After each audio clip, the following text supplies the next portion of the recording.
హరి ఓం. పరమేశ్వర స్వరూపైన సభకి నమస్కారం. అజాయమానో బహుధా విజాయతే అంటుంది వేదం. పరమేశ్వరుడికి నిజానికి ఒక నామం ఉండదు, ఒక రూపం ఉండదు, ఆయన జన్మ ఎత్తవలసినటువంటి అవసరము ఉండదు. కానీ పరిత్రాణాయ సాధూనాం వినాశాయ చ దుష్కృతాం ధర్మ సంస్థాపనార్థాయ సంభవామి యుగే యుగే. ఎప్పుడెప్పుడు పరమ భాగవతోత్తములైనటువంటి వారు భగవంతుడు ఒక రూపంతో ఆవిర్భవించాలని కోరుకుంటారో అప్పుడప్పుడు ఆ భాగవతుల యొక్క కోరిక తీర్చడం కోసం అవతార స్వీకారం చేస్తూ ఉంటాడు. ఆ క్రమంలోనే పరదేవత కూడా మేనకాదేవి చేసినటువంటి తపస్సుని మెచ్చుకుని ఆమె చేసినటువంటి సువాసిని పూజల చేత ఆవిడ్ని అనుగ్రహించాలని నిశ్చయించినదై మేనకా హిమవంతులకు కుమార్తె అయి జన్మించింది.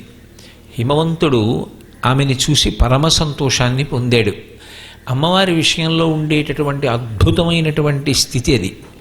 అందుకే ఆవిడ్ని దేవి అని పిలుస్తారు. దేవి అన్న మాటకు అర్థం ఏంటంటే దివు అంటే ప్రకాశం. ఒకటి ప్రకాశించున్నది, సమస్త చీకట్లు పోగొట్టగలిగినటువంటి జ్యోతిస్వరూపిణి, కాబట్టి గురుమండల రూపిణి. అంతేకాదు ఆమె క్రీడించున్నది, ఆమె ఆడుకుంటూ ఉంటుంది. అందుకే బాలాస్వరూపం. ఏమిటా క్రీడ అంటే మహామాయా విశ్వం భ్రమయసి పరబ్రహ్మ మహిషి. అప్పటికప్పటికి ఆవిడ కూతురు, అప్పటికప్పటికి మరిచిపోతూ ఉంటాడు.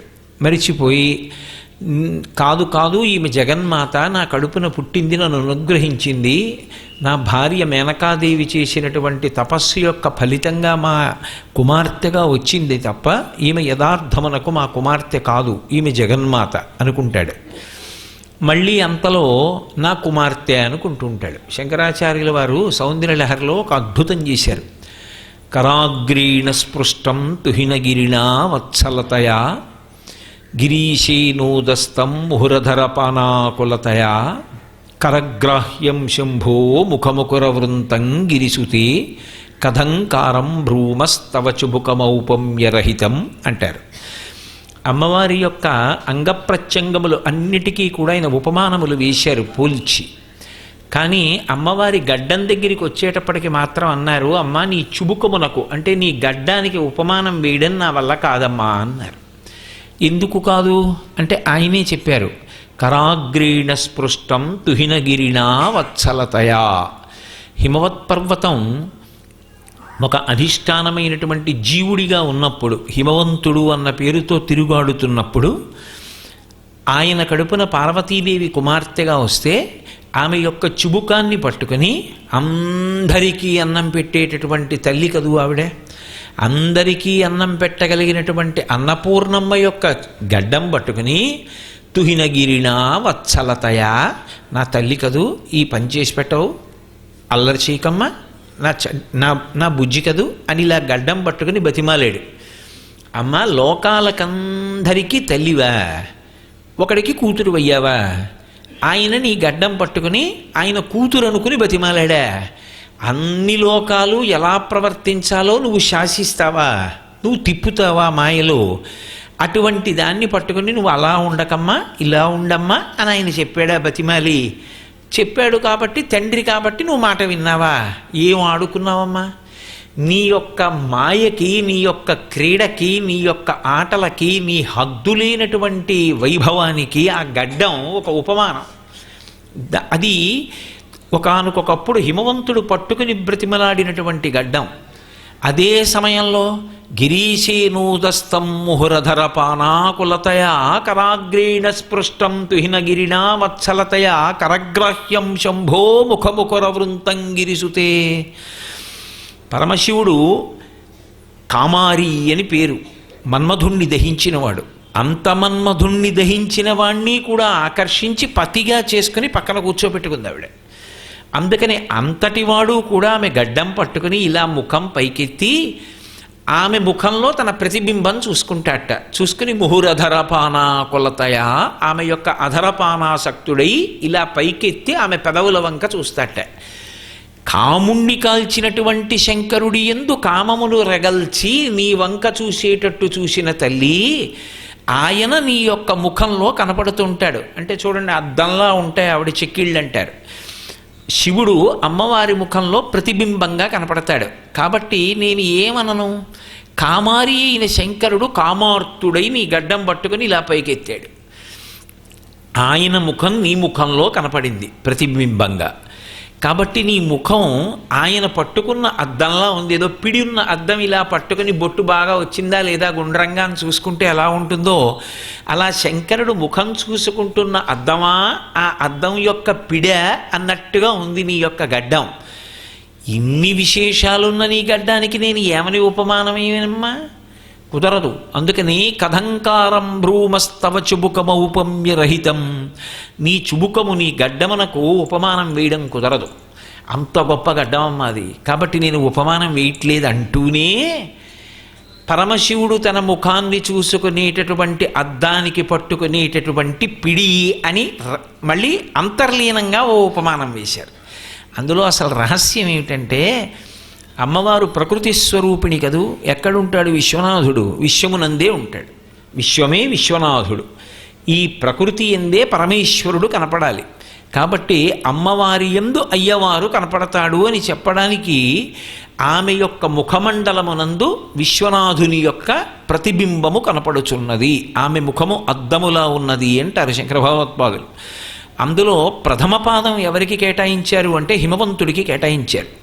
కేటాయించి లోకాలకన్నిటికీ తల్లి అయినటువంటి నీ యొక్క గడ్డం పట్టుకుని ఇలా చేయి పార్వతి, ఇలా చేయి పార్వతి అని నిన్ను బతిమాలుకుంటూ హిమవంతుడు పట్టుకున్నటువంటి గడ్డం.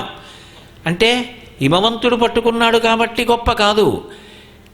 ఆయన నేను ఈమె తండ్రిని అనుకుని మురిసిపోయి అంత సంతోషపడడానికి వీలుగా ఆయనకి కూతురుగా నువ్వు ఆడుకుని దేవి అన్న పేరు సార్థక్యం చేసుకున్నావు. అటువంటి గడ్డం నీ గడ్డం అంటారు. కాబట్టి ఆ హిమవంతుడు ఎంత పొంగిపోయాడంటే, నిన్న మీతో మనవి చేశా కదూ, గిరులలోనొక్క గిరినైన నా పేరు వెలగచేసి తిట్లు జలజనయన, నీకు తండ్రినైతి నాకింత చాలదే ఇది మహాద్భుతంబు ఇందువదన. పోతన గారికి ఎలా పడ్డాయో ఆ పద్యాలు, ఎంత అనుభవించాడో మహానుభావుడు. వీరభద్ర విజయంలో చేసిన పద్యం అది.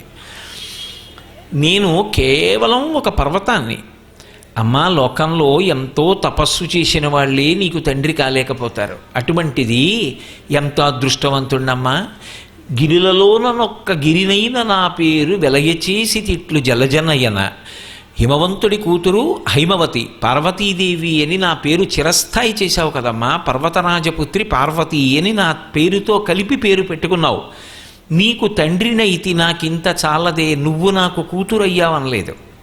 నువ్వు నాకు కూతురైతే కర్మచేత నువ్వు కూతురుగా పుట్టినట్టు కాదు, నన్ను అనుగ్రహించడానికి నువ్వు నన్ను నీకు తండ్రిని చేసుకున్నావు. కాబట్టి నీకు తండ్రినైతి నాకింత చాలదే ఇది మహాద్భుతంబు ఇందువదన. ఇది నిజంగా మహాద్భుతం.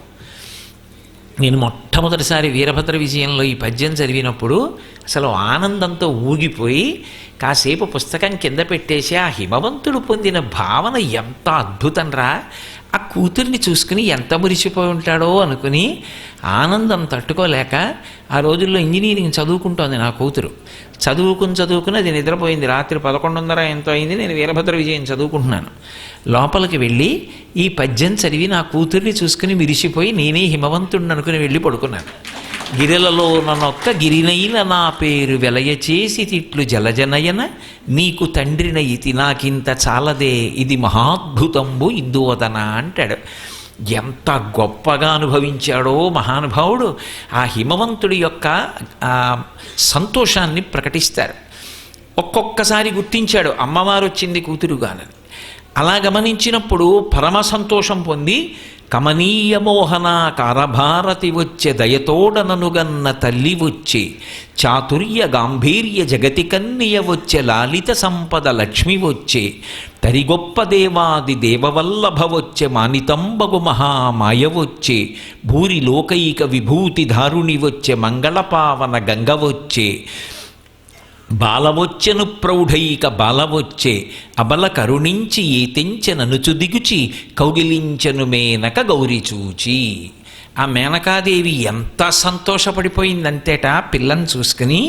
హిమవంతుడు ఒక్కొక్కసారి చూసి అనుకుంటాడు, ఈమె నా కూతురు అనుకుంటున్నాను కానీ కాదు, ఈమె జగదంబ నన్ను అనుగ్రహించడానికి వచ్చింది అనుకుంటాడు. మేనకాదేవి ఆ పిల్ల ఇంట్లో ఆడుకుంటూ ఉంటుంది బాలాస్వరూపంతో. చిన్న పిల్లలా ఆడుకుంటుంటే తటాలుడ జ్ఞాపకం వస్తూ ఉంటుంది కృష్ణమాయల దశమస్కంధంలో. అప్పటికప్పుడు ఏదో వెన్న దొంగతనం చేస్తాడు, అప్పటికప్పుడు నోట్లో విశ్వరూపం చూపిస్తాడు, అప్పటికప్పుడు తల్లి మరిచిపోయేటట్టుగా చేసేస్తుంటాడు. అలా మేనకాదేవికి గుర్తొస్తుంటుంది, ఈమె జగదంబ నన్ను అనుగ్రహించింది, కూతురుగా వచ్చింది, బాలగా ఇంట్లో ఆడుకుంటోంది. చిన్న గౌను వేసుకుని ఆ గజ్జెలు పెట్టుకుని గాజులు వేసుకుని, అమ్మ నాకు గొస్సేవా, మనకు గొస్సేవా అని ఓ గొలుసేయించుకుని, అమ్మ నాకు కొప్పు, అమ్మ నాకు పక్కి అంటారు, పరికిణీకి పక్కి అని. ఎవరా తల్లి? మాతృకా వర్ణరూపిణి, సమస్త శాస్త్రములలో ఉండేటటువంటి వాంగ్మయానికి ఆమె యొక్క రూపము అక్షరములుగా ఈ లోకాన్ని అనుగ్రహించింది. ఆదిక్షాంత సమస్త వర్ణనకరీ శంభు ప్రియేశాంకరీ అంటారు శంకర భగవత్పాదులు. ఆ నుంచి క్ష వరకు ఉన్నటువంటి అక్షరములన్నీ ఆమె యొక్క స్వరూపం. అటువంటి తల్లి వచ్చిరాని మాటలు మాట్లాడింది మేనకాదేవి దగ్గరికి వెళ్ళి. అమ్మ నాకు పక్కీ కథవా, అమ్మ నాకు బొబ్బ పోయివా, అమ్మ గులికి వెళ్దామమ్మా అంటే ఎంత పొంగిపోయిందో మేనకాదేవి. ఆ తల్లి నా కడుపున పుట్టి ఏం మాటలు రాని పిల్లల చిన్న తల్లిలా వచ్చిరాని మాటలతో ఆడుకుంటోంది. అందులో మగ పిల్లవాడైతే ఉంటుందండి, ఏదో కొడుకు పుట్టాడని సంతోషం అంతే. ఆడపిల్ల అయితే ఆ సంబరం వేరు. ఆ గజ్జల పట్టాలు చేయించి చిన్నప్పటి నుంచి అది నడుస్తుంటే ఆ గజ్జలు గల్లు గల్లుమంటుంటే మరి ఆ పరమేశ్వరుడు ఎలా పెడతాడో తెలియదు.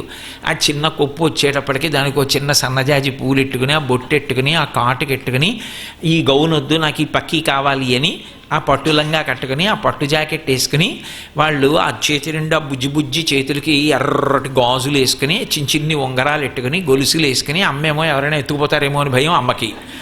ఆ గుళ్ళో అమ్మ చిటికిన వేలు పెట్టుకుని ఇలా ఇలా చూసుకుంటూ ఎవరైనా ఫోటో తీయాలి కానీ ఫోటోకి పోజులు ఇచ్చి, ఆడపిల్లలకి ఎంత సంతోషం. అలంకారం అంటే వాళ్ళదే, ఇంటికి నిండంటే వాళ్ళే. మగపిల్లాడు ఉంటే మాత్రం ఏం చేస్తాం కనుక వాడికి అలంకారం, ఓ నిక్కర వేయాలి, చొక్కా వేయాలంతే, మహా అయితే బొట్టెట్టారు, ఇంకేముంటుంది వాడికి చేయడానికి. అంటే నేను తక్కువ చేశానని కాదు, కానీ అది అందం. అసలు ఇంటి సంతోషం అంతా వాళ్ళ మీద ఆధారపడి ఉందండి. నేనేమి ఇందులో పొగడాలని నేను ఈ మాట అంటలేదు. అసలు ఈ లోకంలో సంతోషమే స్త్రీతో ఉంది. ఇల్లాలు లేని ఇల్లు ఎందుకు పనికి వస్తుంది? ఎందుకో పనికిరాదు. ఆ ఇంట యజమానికి ఏ సంతోషం ఉండదు, ఇల్లాలే సంతోషం. ఆమె ఎంతకాలం ఉంటుందో అంతకాలమే ఆయన జీవితం. ఆమె వెళ్ళిపోయిందా, ఏముందా ఇంటికి వెళ్ళడానికి? ఎవరు పిలిచి అన్నం పెట్టేవాళ్ళు ఎవరు? మీరు బడలిపోయారా అని అడిగేవాళ్ళు ఎవరు? ఈ సౌకర్యం ఈయనకి చెయ్యాలని తాపత్రయపడేవాళ్ళు ఎవరు? ఆమె ఉన్నంతకాలమే ఇల్లు. ఆ ఇంటికి సౌభాగ్యం, ఇంటికి సంతోషం, అసలు ఇంట్లో తిరుగుతుంటే ఆనందం ఆ ఆడపిల్లే. మరి అది పార్వతీదేవి అయితే మాత్రం పిల్లగా వస్తే అదే సంతోషం మేనకాదేవిది. కానీ ఆ వచ్చినది ఎవరు? జగదంబ. అందుకు పొంగిపోయింది మేనకాదేవి. అది జ్ఞాపకం వస్తే ఆవిడంది, కమనీయ మోహన కారభారతి వచ్చే దయతోడనను గన్న తల్లి వచ్చి. శంకర భగవత్పాదుల్లాగా పోతన గారికి కూడా సరస్వతీ కటాక్షం అంటే చాలా ఇష్టం. అందుకే ఎక్కడెక్కడ సరస్వతీ స్వరూపం గురించి వచ్చినా ఆయన పరవశించిపోతుంటారు. అసలు సరస్వతీ మంత్రాలన్నింటినీ క్రోడీకరించి పద్యం ఇచ్చిన ఘనత పోతన గారిది కాదు. శారదనీరదిందు ఘనసార పటీరమరాళ మల్లికాహార తుషార ఫైన రజతాచలకాశ ఫణీశ కుంద మందార సుధాపయోధిసిత తామర సామర వాహినీ శుభాకారత నొప్పు నిన్ను మది కానగనెన్నడు కల్గు భారతీ అని అడిగారు. అక్కడ భారతీ అన్న శబ్దమే వేశారు. భరతుని చేత తేబడినది, ఆ ఋషి చేత ప్రతిపాదింపబడినది సర్వశుక్లా సరస్వతి అని. ఈ పిల్ల పుట్టినప్పుడు నల్లకలువల కాంతి, కానీ తత్వతః చూసినప్పుడు మేనకాదేవికి ఆవిడలోనే సరస్వతి కనపడతాను. అందుకే కామాక్షి నలుపు. నల్లగా కనపడే కామాక్షి సరస్వతీ కటాక్షం ఇవ్వాలనుకున్నప్పుడు తెల్లగా సాక్షాత్కరిస్తుంది. అందుకే విమలపటి కమలకుటి పుస్తక రుద్రాక్ష శస్త హస్తపుటి కామాక్షి పక్ష్మలాక్షి కలిత విపంచి విభాసి వైరించి మూకశంకర్లు చేశారు మూకపంచశతిలో. కామాక్షి పరదేవతని సరస్వతీ స్వరూపంగా స్తోత్రం చేశారు. ఎంతో గొప్ప శ్లోకం ఆ శ్లోకం. ఇప్పటికీ నేను ప్రతి ప్రవచనానికి దాన్ని ప్రార్థనగా స్వీకరించి దాంతో ప్రార్థన చేస్తే కానీ ప్రవచనం చేయను.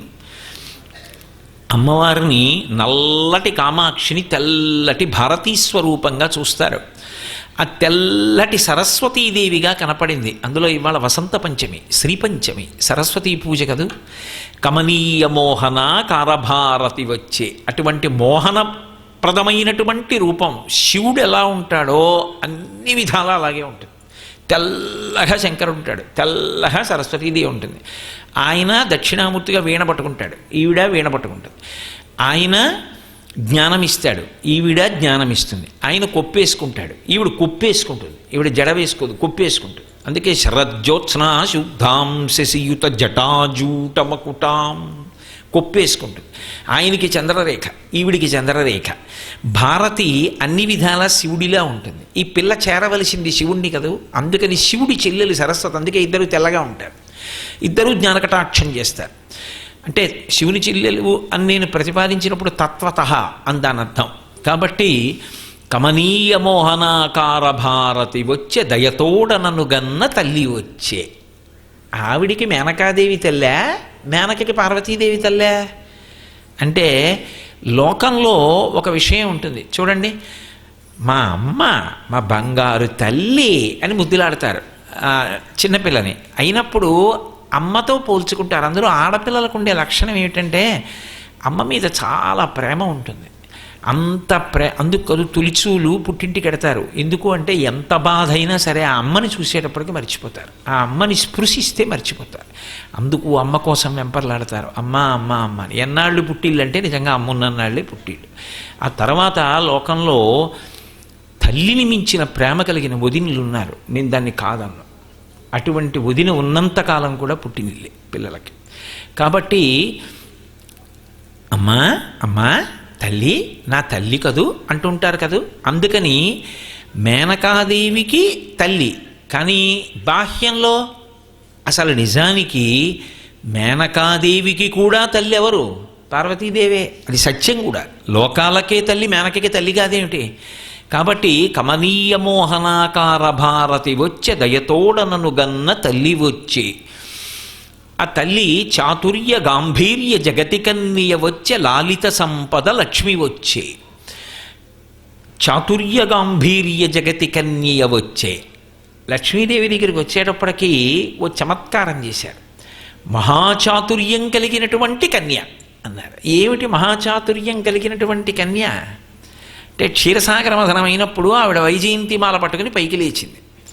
పైకి లేచి అందరి వంక చూసి ఆలోచన చేసింది. ఒకరి దగ్గరికి వెడితే సవతి పోరుంది, ఒకడి దగ్గరికి వెడితే శాశ్వతుడు గాడు, ఒకడు వేడిగా ఉంటాడు, ఒకడు బాగా చల్లగా ఉంటాడు, అగ్ని వరుణుడు, ఇవన్నీ ఆలోచించి ఆర్తత్రాణపరాయణుడు, మహానుభావుడు, శాశ్వతుడు, నిత్యుడు, అచ్యుతుడు, వరదుడు, కాబట్టి మోహనాకారుడు, ఈయన మెడలో మాల వేస్తానని బాగా ఎంచుకుని చక్కగా వెళ్ళి ఆయన మెడలో దండేసింది, విష్ణుమూర్తి మెడలో. మరి చాతుర్యం లేదు ఆవిడికి? చాతుర్యం ఉంది, గాంభీర్యం ఉంది. అందుకని కన్యా అంటే అటువంటి ప్రజ్ఞ కలిగినది అని ఒక అర్థం.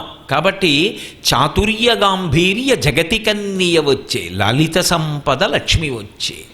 లాలిత సంపద ఎంతకాలము సుగుణములుంటాయో అంతకాలము లక్ష్మి ఉంటుంది. లక్ష్మి అన్న మాటకు అర్థం మీరు కేవలం ఐశ్వర్యము అని అనుకోకండి. లక్ష్మి అంటే లక్ష్మ అని. ఏ గుర్తు చేత ఒక విభూతి ప్రకటనమవుతుందో అది లక్ష్మి.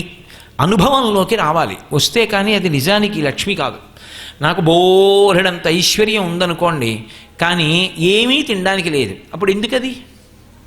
ఉందని చెప్పుకోవడానికి ఉందంతే. బోలెడని పళ్ళు ఇంట్లో ఉంటాయి, ఒంట్లో మధుమేహం ఉంది, ఎందుకది? ఏం తింటావు?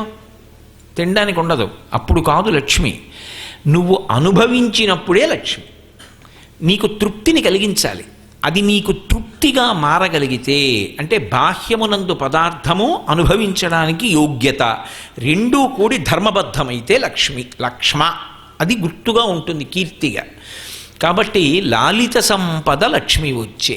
అటువంటి లలితమైనటువంటి సంపదలను ఇవ్వగలిగినటువంటి లక్ష్మి నాకు కుమార్తెగా వచ్చింది అంటే అభేదాన్ని పాటిస్తోంది.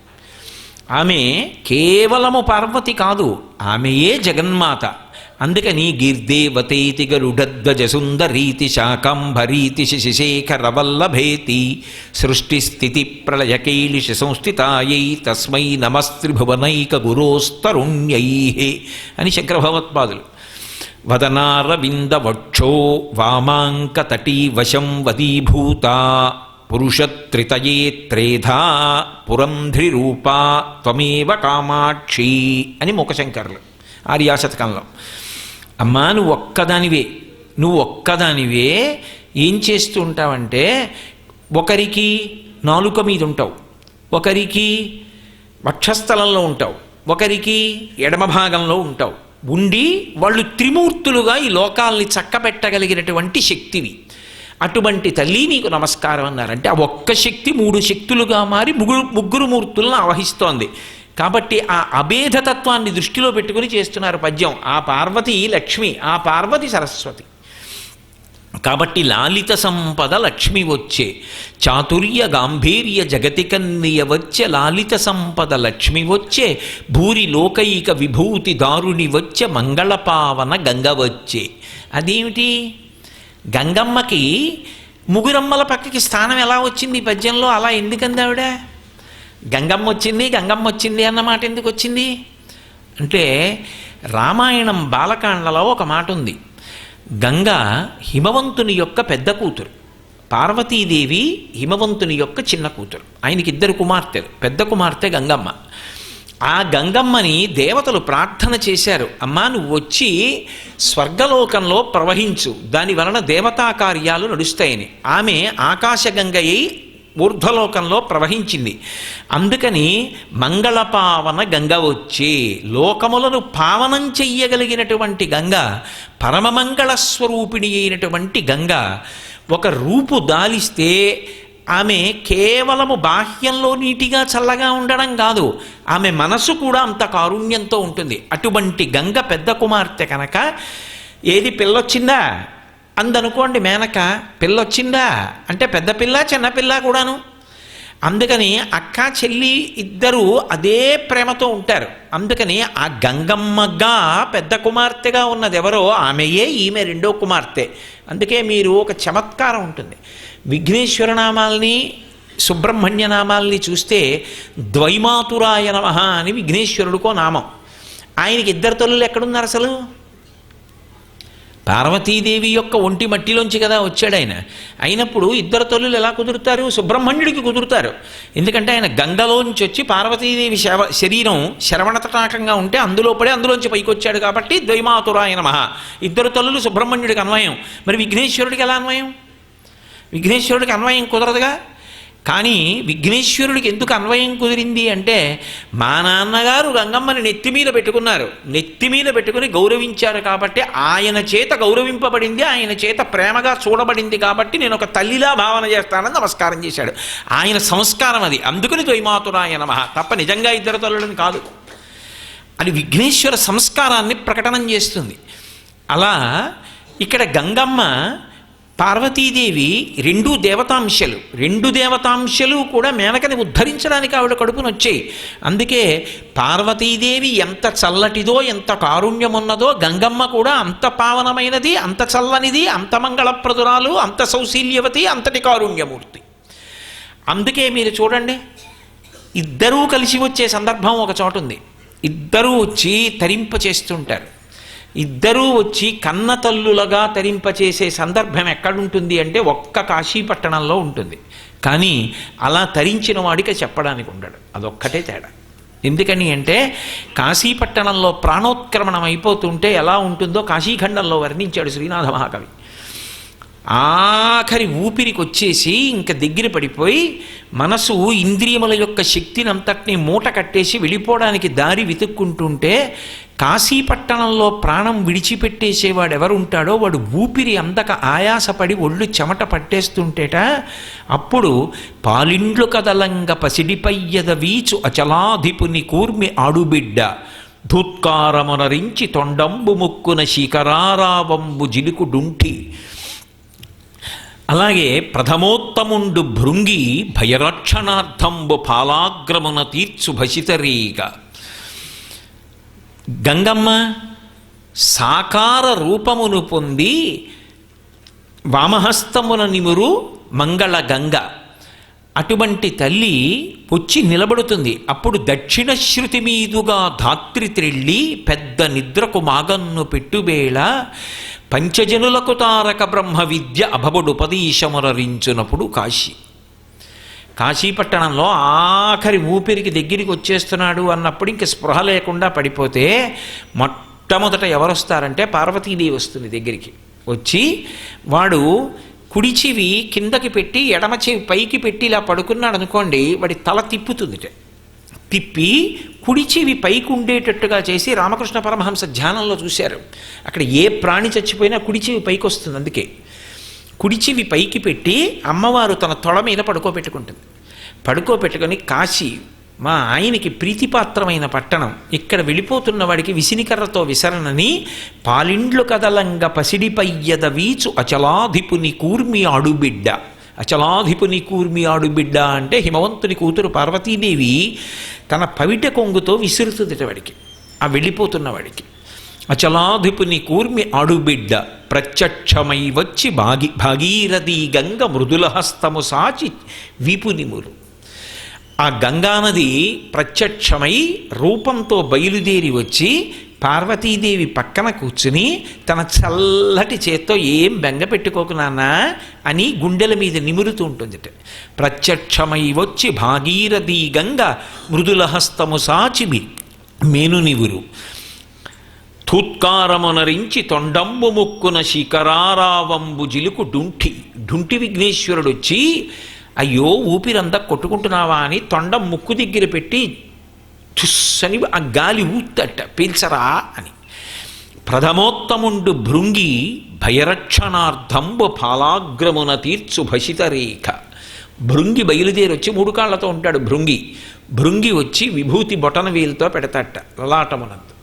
భయరక్షణార్థంబు పాలాగ్రమున తీర్చు భసితరేఖ. దక్షిణ శృతి మీదుగా ధాత్రి త్రెళ్ళి పెద్ద నిద్రకు మాగన్ను పెట్టువేళ. అబ్బా ఎంత పెద్ద మాట అన్నాడు శ్రీనాథుడు. ఆ పద్యం గుర్తొచ్చినప్పుడల్లా నాకు ఎంత ఆనందంగా ఉంటుందో, ఎలా అన్నాడు రా ఈ మాట అనిపిస్తుంది. నిద్రపోతే మాగన్ను పెడతాం. మాగన్ను అంటే అలా కళ్ళు పడిపోతుంటాయి. అలా కళ్ళు పడిపోయి నిద్రపోయిన వాడు రేపు పొద్దున లేస్తాడు. ఇది పెద్ద నిద్ర, ఇంకా లేవడు. ఇంకా నిద్ర శాశ్వత నిద్ర. ఆ పెద్ద నిద్రకు మాగన్ను పెట్టువేళ దక్షిణ శృతి మీదుగా ధాత్రి త్రెళ్ళి కుడిచివి పైకొచ్చేటట్లుగా తిప్పితే పంచజనులకు తారక బ్రహ్మ విద్య అభబడుపదీశమురరించునప్పుడు కాశీ. పాశంచ ఘంటాం అని గంటలు మోగుతుండగా శంకరుడు వచ్చి మోకాళ్ళ మీద కూర్చుని వంగి ఆ కుడి చెవిలో తారకం చెప్తాట. తారకం చెప్పి ఆఖరి ఊపిరిలో పలికించి ఆ వెళ్ళిపోతున్న జీవుడు ఊపిరందట్లేదన్న బాధ కన్నా పవిట పెట్టి విసురుతున్న పార్వతీదేవిని, ఒళ్ళు నిమురుతున్న గంగమ్మని, ముక్కు దగ్గరికి తొండం పెట్టి గాలి ఊదుతున్న విఘ్నేశ్వరుణ్ణి, ఆ పైన బొటనవేలుతో నుదుటి మీద విభూతి పెడుతున్నటువంటి భృంగిని, సాక్షాత్ శంకరుడు వచ్చి వంగి చెవిలో ప్రణవం ఆ తారకం చెప్తుంటే ఆ తారకాన్ని శంకరుడు ఇచ్చినటువంటి ఆ ఉపదేశాన్ని ఆఖరి ఊపిరిలో పలుకుతూ పరమ సంతోషంతో పరమేశ్వరుని యందు ఐక్యమైపోతాడు కాశీపట్టణంలో. కాబట్టి ఇద్దరూ కలిసి వచ్చేది కాశీపట్టణంలోనే. కాబట్టి ఆ తల్లి వచ్చినప్పుడు భూరి లోకైక విభూతిధారుడి వచ్చే మంగళపావన గంగ వచ్చే, తరిగొప్ప దేవాది దేవవల్లభ వచ్చే, మానితంబగు మహామాయ వచ్చే. ఏం మాటలు వేసేశారు. తరిగొప్ప దేవాది దేవవల్లభ వచ్చే, ఆమె పరబ్రహ్మమునకు మహిషి. అటువంటి తల్లి మహామాయా విశ్వంభ్రమయసి పరబ్రహ్మ మహిషి, మహామాయాస్వరూపిణి అయి లోకాలనన్నిటినీ తిప్పుతూ ఉంటుంది. అలా తిప్పుతున్న తల్లి ఒక రూపాన్ని పొంది నా కడుపున పుట్టి ఆడుకుంటోంది. ఏమి భాగ్యం నా ఇంట్లో. నిజంగా ఈ పద్యం కడుపుతో ఉన్నవాళ్ళు నేర్చుకోవాలి. నేర్చుకుని ఇంట ఆడపిల్ల పుట్టినప్పుడు ఈ పద్యాలు చదువుకోవాలి కదా. కాబట్టి అసలు నిజానికి నన్ను అడిగితే కడుపుతో ఉన్నప్పుడు నేర్చుకుని పద్యాలు ఒకటికి మాటలు చదువుకుని సంతోషిస్తుంటే మహాతేజోవంతమైన సంతానం కలుగుతుంది. కాబట్టి అటువంటి తల్లి బాలవచ్చెను ప్రౌఢైక బాలవచ్చే, తల్లి వచ్చెను నన్నేల తల్లి వచ్చే, అబల కరుణించి ఏ తెంచె ననుచు దిగుచి కౌగిలించెను మేనక గౌరి చూచి. ఆ గౌరిని చూచి నారదుడు చెప్పాడు, ఈమె పుట్టినప్పుడు కాళీ అన్న పేరుతో ఉంటుంది కానీ గౌరీ అన్న పేరుతో విఖ్యాతి చెందుతుంది అన్నాడు. అందుకని అదిగో ఆ గౌరీ, ఆ తల్లి, ఆ అబల నా ఇంట పుట్టింది, నేనెంత అదృష్టవంతురాల్ని అనుకుని ఆనందం పట్టలేక పద్యం పూర్తి చేయడంలో ఉన్నటువంటి గొప్పతనం అది. ఇంతకు ముందు కనపడంది అయితే ఆర్తి పొంగిపోయింది అనుకోండి, భగవంతుడి చూడాలి ఏ గుడికో వెళ్ళి చూస్తూ అలా సంతోషంతో నిలబడిపోతాం. ఎదురుగుండా ఉన్న పిల్ల అంతా ఇలా అనిపించేసి ప్రేమ పొంగిపోతే ఒక్కసారి తల్లి గట్టిగా కౌగిలించేసుకుని ముద్దులు పెట్టేసుకుంటుంది కదా. అందుకని తల్లి వచ్చెను నన్నేల తల్లి వచ్చే, బాల వచ్చెను ప్రౌఢైక బాల వచ్చే, అబల కరుణించి ఏ తెంచె ననుచు దిగుచి కౌగిలించెను మేనక గౌరి చూచి. ఏం పూర్తి చేశారు పద్యాన్ని? కౌగిలించేసుకుని గట్టిగా పిల్లని ముద్దులు పెట్టేసుకుని మురిసిపోయిందట మేనకాదేవి. ఏమి సౌభాగ్యం, ఏమి అదృష్టం ఆ మేనకాదేవిది నిజంగా. మరి శంకరాచార్యులు వారు వేశారు పాదం అంటే శ్లోకంలో వీరు. కాబట్టి అంత గొప్ప పద్యరచన చేశాడు మహానుభావుడు. ఆ పద్యాలలో శాశ్వతంగా శబ్దస్వరూపంలో శాశ్వతుడై ఉండిపోయారు పోతన గారు. నేను ఈ చదువుతున్న పద్యాలు వీరభద్ర విజయంలోవి. కాబట్టి ఆ తల్లి గురించి చెప్తూ అంత అందంగా చెప్తారు. కమనీయ మోహన కారభారతి వచ్చే, దయతోడనను గన్న తల్లి వచ్చే, చాతుర్య గాంభీర్య జగతి కన్నియ వచ్చే, లాలిత సంపద లక్ష్మి వచ్చే, చాతుర్య గాంభీర్య జగతి కన్నియ వచ్చే, లాలిత సంపద లక్ష్మి వచ్చే, భూరి లోకైక విభూతి దారుణి వచ్చే, మంగళపావన గంగ వచ్చే, తరిగొప్ప దేవాది దేవవల్లభ వచ్చే, మానితంబగు మహామాయ వచ్చే, తల్లి వచ్చెను నన్నేల తల్లి వచ్చే, బాలవచ్చెను ప్రౌఢైక బాల వచ్చే, అబల కరుణించి ఏ తెంచెనను చుదిగుచి కౌగిలించెను మేనక గౌరి చూచి అని ఆ మేనకాదేవి పొంగిపోతోంది. నరదేవాసుర పూజితాంఘ్రియుగళా నారాయణీ శాంకరి కరుణాపూరిత మానసా త్రినయనీ కళ్యాణయుక్త నిశాచర దర్పోన్నత సంహరీ సదమలా చండార్చిని యోగిని తరుణీ ఆగమవందిత భగవతీ తల్లి జగన్మోహిని అని హిమవంతుడు పొంగిపోయాడు. ఆయనకి జ్ఞాపకం రాదు మరి ఒక్కొక్కసారి చూసినప్పుడు జగదంబ సాక్షాత్తు ఆ పరదేవత నా కడుపున పుట్టి ఇంట్లో ఆడుకుంటోంది. ఎంత పొంగిపోయాడో అమ్మా, ఎంత అదృష్టవంతుడమ్మా. నీ కాలి గోటి కాంతి లభ్యం కాదే, నకదీదితి సంచలన మజ్జనతమోగుణ.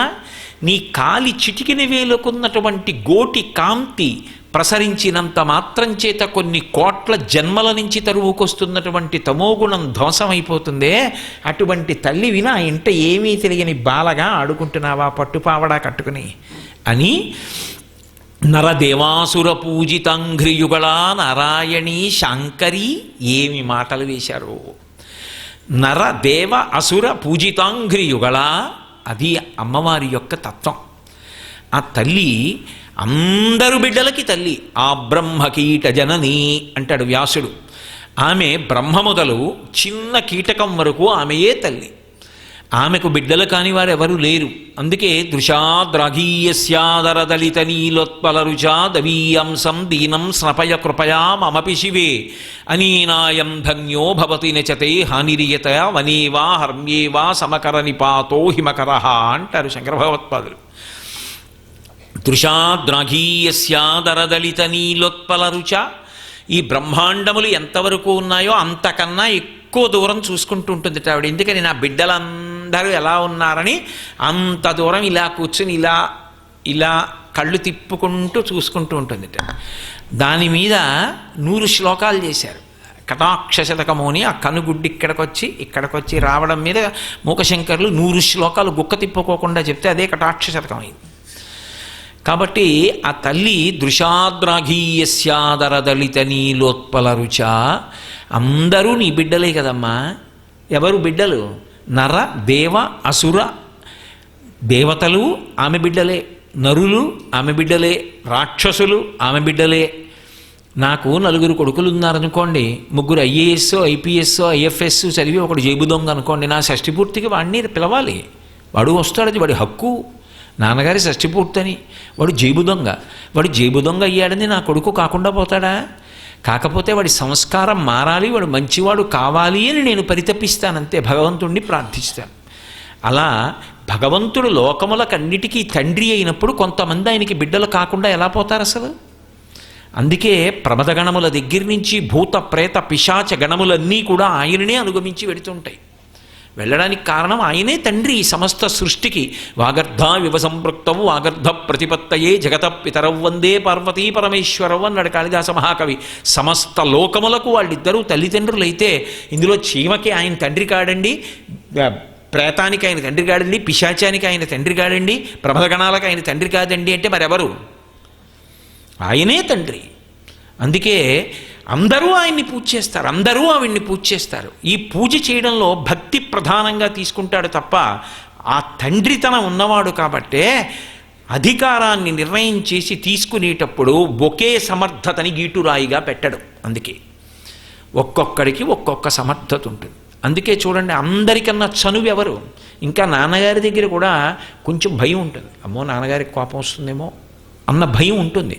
తండ్రితనంలోనే ఆ గాంభీర్యం ఉంటుంది. కానీ తల్లితనంలో స్వాతంత్ర్య బుద్ధి ఉంటుంది. అమ్మకి కోపం వచ్చినా అది తాటాకమంట, అమ్మ దగ్గరికి చాలా చనువుగా వెళ్తారు. అలా వెళ్ళకపోతే అమ్మే కాదు. కాబట్టి ఆవిడికి అన్ని పేర్లు అందుకు వచ్చాయి. పెద్దింటమ్మ, పేరంటాలమ్మ, తలుపులమ్మ, మరిడమ్మ, నూకాలమ్మ, ఇన్ని పేర్లు ఎందుకు వచ్చాయి? ఎక్కడ చూడండి ఏమీ చేతకానివాడు ఆవిడ పూజే చేస్తాడు. తలుపులమ్మ, నాకు ఐశ్వర్యం కావాలంటే ఆవిడ తలుపు తీస్తే వస్తుంది, యోగకారిణి ఆమె. పెద్దింటమ్మ, ఓ ఊరు మొదలెట్టినప్పుడు మొట్టమొదట ఇల్లు కట్టుకుంటున్నవాడు ఊరి పొలిమేరలో ఓ రాయి పెట్టి పసుపు రాసి 3 గీతలెట్టో బొట్టెడతాడు. అమ్మ ఉంది ఇక్కడ, నేను బిడ్డను ఉన్నాను, అమ్మ ఉంది, నాకేం భయం అంటాడు. కాబట్టి పెద్దింటమ్మ. ఆ తర్వాత ఆ ఊరు పెరిగింది, కానీ ఆవిడ అలాగే ఉంది, ఆవిడ సంతానమే ఇదంతా. కాబట్టి పెద్దింటమ్మ. ఊళ్ళో ఏదైనా పేరంటం చేశారనుకోండి, ముందు ఆవిడికి వెళ్ళి వాయినం ఇస్తారు. పేరంటాలమ్మ, ఆవిడ నిత్య సువాసిని. ఆవిడ సువాసినిత్వానికి భంగం ఉండదు, పెద్దదైపోయిందని. ఎందుకంటే ఆవిడ యొక్క చెవులకు తాటంకములు సూర్యచంద్రులు, కాబట్టి ఆవిడ భర్తకి ఎప్పుడూ కాలంలో లోపం రాదు. సుధాప్యాస్వాద్య ప్రతిభయజరా మృత్యుహరిణీం విపద్యంతే విశ్వే విధిశతమఖముఖాద్యాది విశద కరాళం యక్ష్వేళం కబళతవతక్కాల కలనాన శంభోస్తన్మూలం తవ జనని తాటంక మహిమ అంటారు శంకర భగవత్పాదులు. ఆమె యొక్క తాటంకముల మహిమ పరమశివుని యొక్క ఆయుర్దాయానికి లోటు రాదు. కాబట్టి నిత్య సువాసిని. కాబట్టి ఆ తల్లికి మొట్టమొదట ఆ పసుపు కుంకం ఇస్తారు. ఆ తల్లి పాదములకు తగిలి వచ్చిన పసుపు కుంకం కోసం 10 మాడలైన 10 మూరలైనా సరే 10 మైళ్ళైనా సరే పరిగెత్తుకెళ్ళి తెచ్చుకుంటారు రక్ష అని. అయినప్పుడు నిజం కూడా ఆ తల్లి అనుగ్రహించిందా? ఆవిడ మొదట పంపించే కానుక ఏమిటంటే పసుపు కుంకాలే పంపిస్తుంది. ఎందుకంటే అందులో అది ఆవిడ స్థానం. ఈ దేశంలో ఇప్పటికీ మర్యాద ఏమిటంటే ఆ స్త్రీ కోరుకునేది పసుపు కుంకాలే. ఆవిడ ఇచ్చేది అదే. పెద్ద బహుమానం ఏమిటంటే అదే ఇస్తుంది. రేపు పొద్దున్న మనం 26వ తారీఖు ఉదయం ఆవిడ్ని పెళ్లి కూతుర్ని చేస్తే పసుపు దంపిన సువాసినులందరికీ సౌభాగ్య వస్తువులు, భ్రమరాంబకి పూజ చేసినటువంటిది, నెల్లూరు రాజరాజేశ్వరికి పూజ చేసిన పసుపు కుంకాలు బహుమానాలుగా ఎందుకు ఇస్తున్నారు? అంతకన్నా ఏమి ఇవ్వాలి? అంతకన్నా అదృష్టం ఏముంటుంది? ఆవిడ కళ్యాణంలో పసుపు దంపడం, ఆవిడ అనుగ్రహంగా పసుపు కుంకాలు అందుకోవడానికి ఎన్ని జన్మల అదృష్టం ఉంటే లభించేటటువంటి విశేషం అది. కాబట్టి ఆ తల్లి పేరంటాలమ్మ. ఎక్కడ పేరంటమన్నా ఆవిడదే. ముందు పసుపు కుంకాలు ఆవిడే అందుకుంటుంది. చదువుకున్నవాడికి అంగన్యాస కరన్యాసములు చేసి వెన్నుపాము నిటారుగా పెట్టి జపం చెయ్యగలిగిన వాడికి ఆవిడ గాయత్రి కాదు. ఆవిడ్ని స్వరంతో మంత్రం నేర్చుకోగలిగిన వాడికి శృతిమాత. శృతి సీమంత సింధూరీకృతపాదబ్జధూళిక అని వేదమాత. ఆవిడే గాయత్రి, ఆవిడే సరస్వతి, ఆవిడే పార్వతి, ఆవిడే లక్ష్మి. ఏది కావాలన్నా ఆవిడ నుండే ప్రవహిస్తుంది. కాబట్టి అసలు ఆవిడిని పూజ చెయ్యకుండా ఉండడం ఏ సంప్రదాయంలో ఉంటే మాత్రం కుదురుతుంది? ఏ సంప్రదాయంలో ఉన్నా ఆవిడ పాదాలు పట్టుకోవాల్సిందే. నేను అమ్మవారి పాదాలు పట్టుకోకుండా పూజ చేస్తానన్న సంప్రదాయం ఉండే అవకాశం ఉండదు అసలు. ఎందుకంటే అన్నీ ఆవిడలోంచి వస్తుంటాయి, ప్రవాహం అంతా ఆవిడ నుంచే వస్తోంది. కాబట్టి ఆమె యొక్క పూజ చెయ్యకుండా ఉండడం కుదరదు, ఆమె పూజ ఇలాగే చెయ్యాలనడం కుదరదు. ఎవడి సమర్థతని బట్టి వాడు చేస్తాడు. ఊరి చివర పేరంటాలమ్మని ఉంటుంది, పెద్దింటమ్మని ఉంటుంది, అక్కడికి బట్టికెళ్ళి ఇంత పసుపు కుంకం వేసి నమస్కారం పెడతాడు రైతు. ఆయన శ్రీ సూక్తం చెప్పాలంటే ఎలా చెప్తాడు? ఆవిడ అంగీకరిస్తుంది, ఆవిడ అనుగ్రహిస్తుంది అంతే. అది రాయి కాదు, అమ్మవారు. అది మన భావన. ఆ భావన చేత అనుగ్రహిస్తుంది. అందుకే భావనామాత్ర సంతుష్టాయై నమో నమః అని లలితాష్టోత్తరం. అటువంటి తల్లి కనుక ఆమె అందరికీ తల్లి. అందుకే అన్ని రూపాలు తీసుకుంటుంది. వేప చెట్టులో ఉంటుంది, మామిడి చెట్టులో ఉంటుంది, రావి చెట్టులో ఉంటుంది, జంట నాగులలో ఉంటుంది, సర్వమంగళాస్వరూపంలో ఉంది, గౌరిలో ఉంది, లక్ష్మిలో ఉంది, సరస్వతిలో ఉంది, గంగలో ఉంది, యమునలో ఉంది, గోదావరిలో ఉంది, భూమిలో ఉంది, గాలిలో ఉంది, నిప్పులో ఉంది, అంతటా ఉంది. ఆమె లేనిది ఏది? ఎవడి సమర్థతని బట్టి వాడు పూజ చేశాడు. ఎవడు ఏ సమర్థతతో పూజ చేసినా అనుగ్రహించడం ఆవిడ లక్షణం. కారణం జగన్మాత కనుక, తల్లి కనుక. ఎంత పెద్ద మాట అన్నాడండి. ఆ మాట వంటి దానివి ఆడుకుంటున్నావా నా కూతురుగా నా ఇంట్లో? ఏమనుగ్రహించావమ్మా? నరదేవాసుర పూజితాంఘ్రియుగళ నారాయణీ శాంకరి. నారాయణ స్వరూపం నువ్వే కదమ్మా. పుంస్వరూపంగా ఉంటే ఆయన, స్త్రీ స్వరూపంగా ఉంటే నువ్వు. ఇద్దరూ అవతార స్వీకారం చేసి రాక్షస భంజనం చేస్తూ ఉంటారు, లోకములను రక్షిస్తూ ఉంటారు. మళ్ళీ మీరు నన్ను అడగచ్చు, మరి రాక్షస భంజనం ఏమిటండి అని అడగచ్చు. వాడు ఇంకా పాపం కట్టుకోకుండా కారుణ్యంతో అక్కడి నుంచి విడిపిస్తూ ఉంటుంది. కాబట్టి నారాయణీ శాంకరి, ఓ తల్లి, కరుణాపూరిత మానసాత్రినయనీ కళ్యాణయుక్త, ఎప్పుడు పరమకారుణ్యంతో ఉంటుందిట ఆవిడ యొక్క మనస్సు. అందుకే శంకరాచార్యుల వారు ఒక అద్భుతం చేశారు సౌందర్యలహరిలో. ఆయన అన్నారు, భ్రువౌ భుగ్నీ కించిత్ భువన భయభంగ వ్యసనిని అన్నారు. అసలు ఆ ఊహ ఎలా వచ్చిందో ఆయనకి. ఆయనే సాటి, ఆయన లాంటి కవి పుట్టడిక. ఏమో ఆయనే అవతార స్వీకారం చేసి పుట్టుగాక. పుట్టడం నేనెందుకు అనాలి అమంగళకరంగా? కాబట్టి భ్రువౌ భుగ్నీ కించిత్, ఆవిడికి ఏం లోటుంది? ఆవిడికేం లోటు లేదు. హేరంబేచ గుహేచ హర్షభరితం వాత్సల్యమంకూరయన్ మారద్రోహిణి పూరుషే సహభువం ప్రేమాంకురం వ్యంజయన్ ఆనంబ్రేషు జనీషు పూర్ణ కరుణా వైదగ్ధ్యముత్తాలయ అంటారు మూకశంకర్లు, మూకపంచశతిలో. ఆ తల్లికి హేరంబేచ, పెద్ద కొడుకు హేరంబుడు. హేరంబుడు అనడం ఎందుకు వినాయకుణ్ణి? గజాననుడు అనకూడదా? అనరు. స్త్రీ ఏం కోరుకుంటుందంటేట, తన కడుపున పుట్టినటువంటి కొడుకు తన భర్తకి ఆసరాయి, నాన్నగారండి మీకెందుకు నాన్నగారండి, నేనున్నాను కదా నాన్నగారండి, మీరు బడలిపోకండి నాన్నగారండి, మీరు ఆరోగ్యంగా మీరు అలా ఉంటే నాకు చాలండి, మాకు మా నాన్నగారు ఉండడం కావాలి, నాన్నగారు మీరు అలసిపోవద్దు, నేను పెద్దవాడిని అయ్యాను కదా, నన్ను కష్టపడి పెంచి పెద్ద చేశారు కదా, నేనున్నాను కదా, మీ రెక్క నా మీ భుజం మీద వెయ్యండి, వేసి మీరు విశ్రాంతి పొందండి, అంతేకాని మీరు ఎందుకు అలా అలసిపోతారు అని రోజు తండ్రి పక్కన కూర్చుని మాట్లాడేటటువంటి ప్రేమ కలిగినటువంటి కొడుకు తన కడుపున పుడితే, అమ్మయ్యా ఆయనకి ఆసరా అయ్యాడు. పురుషుడు ఇంత కష్టపడి పెంచి పెద్ద చేశాడు బిడ్డల్ని, ఆయనకి ఆసరా అయ్యే కొడుకుని కన్నాననుకొని పొంగిపోతుందట. హేరంబుడు అంటే ఎప్పుడూ శివుడి పక్కన కూర్చునే లక్షణం ఉంటుంది కాబట్టి వినాయకుడికి హేరంబుడు అని పేరు. అంత గొప్ప కొడుకుని కన్నానని పొంగిపోతుంట అమ్మవారు. పెద్ద కొడుకు అంత గొప్పవాడు, ఎప్పుడూ ఆయన దగ్గర కూర్చుంటాడు. చాలతో అటువంటి కొడుకుని కనిచ్చాను. గుహేచ రెండోవాడు మహాజ్ఞాని, జ్ఞానజ్యోతి. గుహేచ ఇక్కడ ఉంటాడు ఆత్మగుహలో జ్ఞానిగా అంతర్ముఖుడై. కాబట్టి గుహేచ హర్షభరితం, ఇద్దరు కొడుకులు అంత గొప్పవాళ్ళని సంతోషంట. వాత్సల్యమంకూరయన్ మారద్రోహిణి పూరుషే సహభువం ప్రేమాంకురం వ్యంజయన్. భర్త చూస్తే కాముణ్ణి కాల్చేశాడు, కాలుణ్ణి తన్ని అవతల పారేశాడు. అంత గొప్పవాణ్ణి తన తపస్సు చేత వశం చేసుకుని భర్తృస్థానంలో పక్కన కూర్చోబెట్టుకున్నందుకు అంత గొప్పవాడు మా ఆయన అని చెప్పి పొంగిపోతుంది. అంతా బాగానే ఉంది కానమ్మా, మరి నువ్వు ఆదిశక్తివిగా, నీ దగ్గర బోలెడంత శక్తి ఉందిగా, పెద్ద అబ్బాయికి ఉపయోగించవలసిన అవసరం లేదు గొప్పవాడు, రెండో వాడికి ఉపయోగించవలసిన అవసరం లేదు చాలా గొప్పవాడు, భర్త గారికి ఉపకారం చేయడానికి అవసరం లేదు అంతకన్నా గొప్పవాడు, మరి ఏం చేస్తావమ్మా శక్తి అంతా అంటే ఆనంబ్రేషు జనేషు పూర్ణ కరుణా వైదగ్ధ్యముత్తాలయ. ఎవడైనా వచ్చి అమ్మా అంటాడా అని చూస్తూ ఉంటుంది, వాడిని అనుగ్రహించేద్దాం ఈ శక్తి పెట్టి, లేకపోతే ఏం చేసుకోని ఈ శక్తి అంతా. మూకశంకర్లు అమ్మవారిని స్తోత్రం చేశారు. శంకరాచార్యులు వారు అన్నారు, భ్రువౌ భుగ్నే కించిత్ భువన భయభంగ వ్యసనిని అన్నారు. అమ్మ ఇన్నున్న దానివి నువ్వు ఇలా ముడేయడం ఎందుకు? నేను ఏదో అలా కూర్చొని ఇలా ముడేసాను అనుకోండి కనుబొమ్మలు, ఏదో ఆలోచిస్తున్నానని గుర్తు. ఏదో ఆలోచిస్తున్నానంటే ఏదో సమస్య వచ్చింది.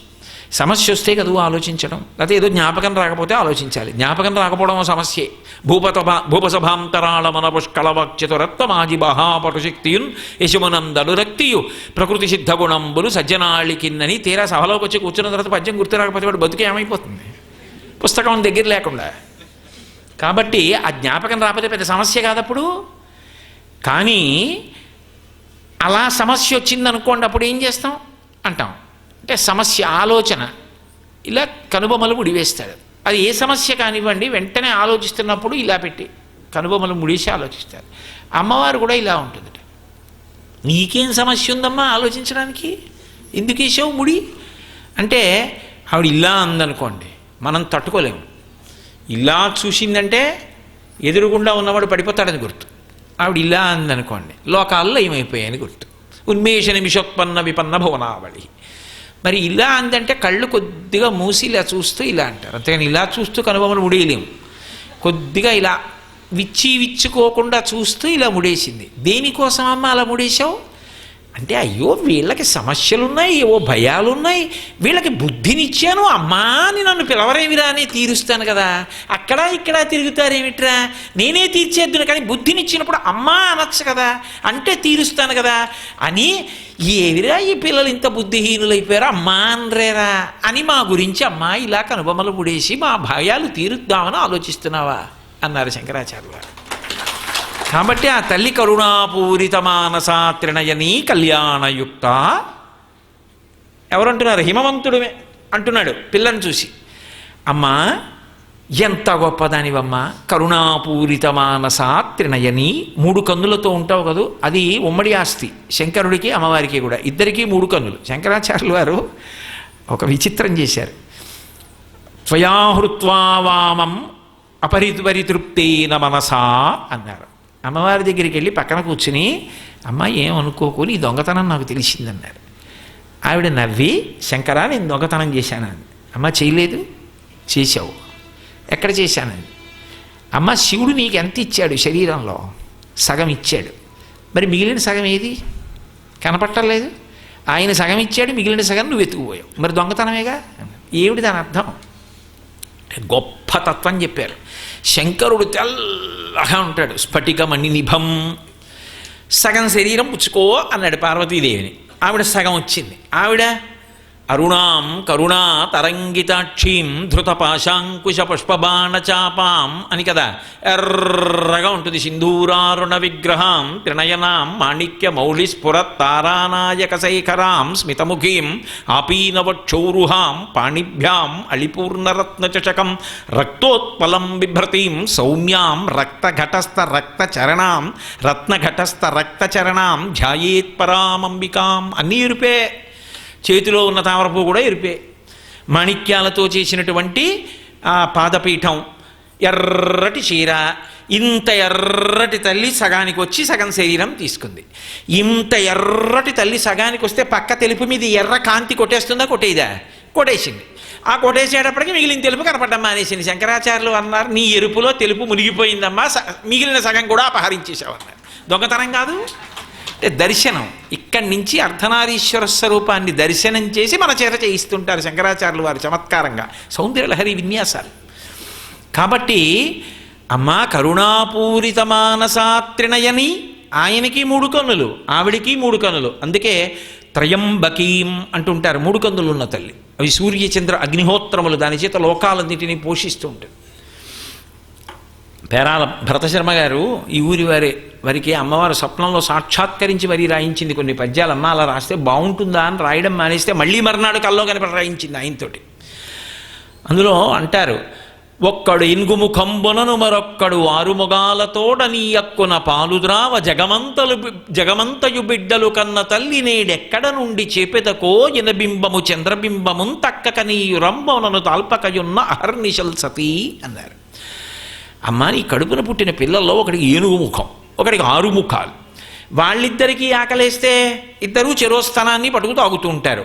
ఒకడికి ఏనుక్కడికి ఎప్పటికి నిండుతుంటే జీర్ణమైపోతూ ఉంటాయి, మళ్ళీ తాగుతూ ఉంటాడు. ఒకడికి ఒక ముఖంతో తాగుతాడు, తిప్పి రెండో ముఖం, ఆరో ముఖం వచ్చేటప్పటికి మళ్ళీ ఒకటో ముఖం. ఇక మేమెప్పుడమ్మా కడుపు నింపుకునేది, తల్లివి కదా మేము బిడ్డలంగాం అంటామేమోనని సూర్యచంద్రుల్ని స్తనాలుగా చేసుకుని లోకాలన్నింటికి ఆహారం ఇచ్చి పోషిస్తోందట అన్నపూర్ణగా.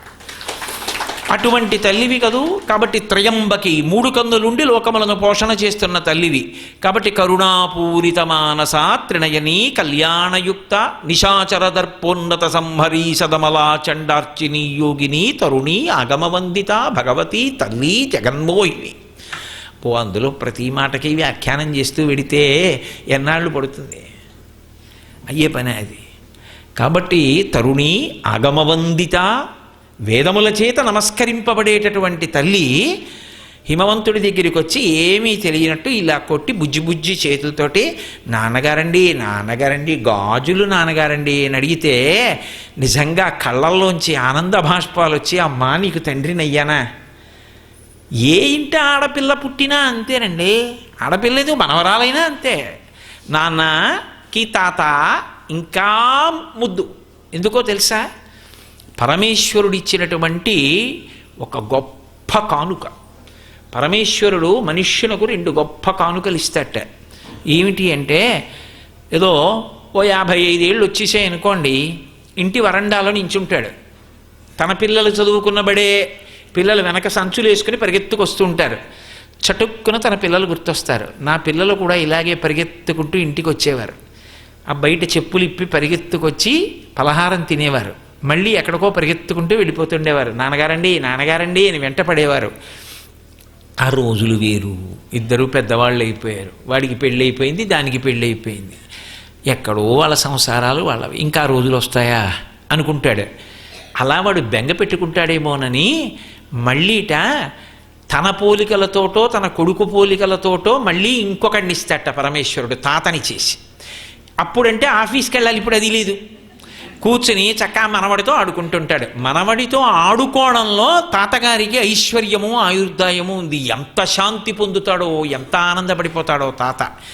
రెండోది పరమేశ్వరుడిచ్చే గొప్ప కానుక ఏమిటంటే అల్లుడితో కలిసి భోజనం. కొడుకు వచ్చాడనుకోండి, కొడుక్కి ఇష్టమైంది వండి పెడుతుంది. కొడుకే అంటాడు నాన్నగారండి ఆ దుంపలు మీరు తినకండి నాన్నగారండి మీకు మంచిది కాదు అంటాడు. కొడుకుతో చెప్పించుకోవడం బాగుంటుందా, నేను కొడుకు దగ్గర తినలేడు. కానీ అల్లుడు గారు భోజనానికి వచ్చారనుకోండి, రోజు వండేవి ఎందుకు వండుతుంది, ఇంకో 2 వండుతుంది. కాస్త పాయసం వండుతుంది, ఓ 2 బూరెలు వండుతుంది. వండి అల్లుడు గారు మామగారు కలిసి భోజనం చేస్తున్నారనుకోండి, ఈయనకి బూరి వేయకుండా ఆయనకి బూరి వేసి ఊరుకుంటే బాగుంటుందా? వేస్తే తినేస్తాడు, తినేస్తే ఆరోగ్యం పాడవుతుందేమో అని భయం ఉంది. అయినా ఇంకొక బూరేవాయ్ అంటాడు. ఎందుకని?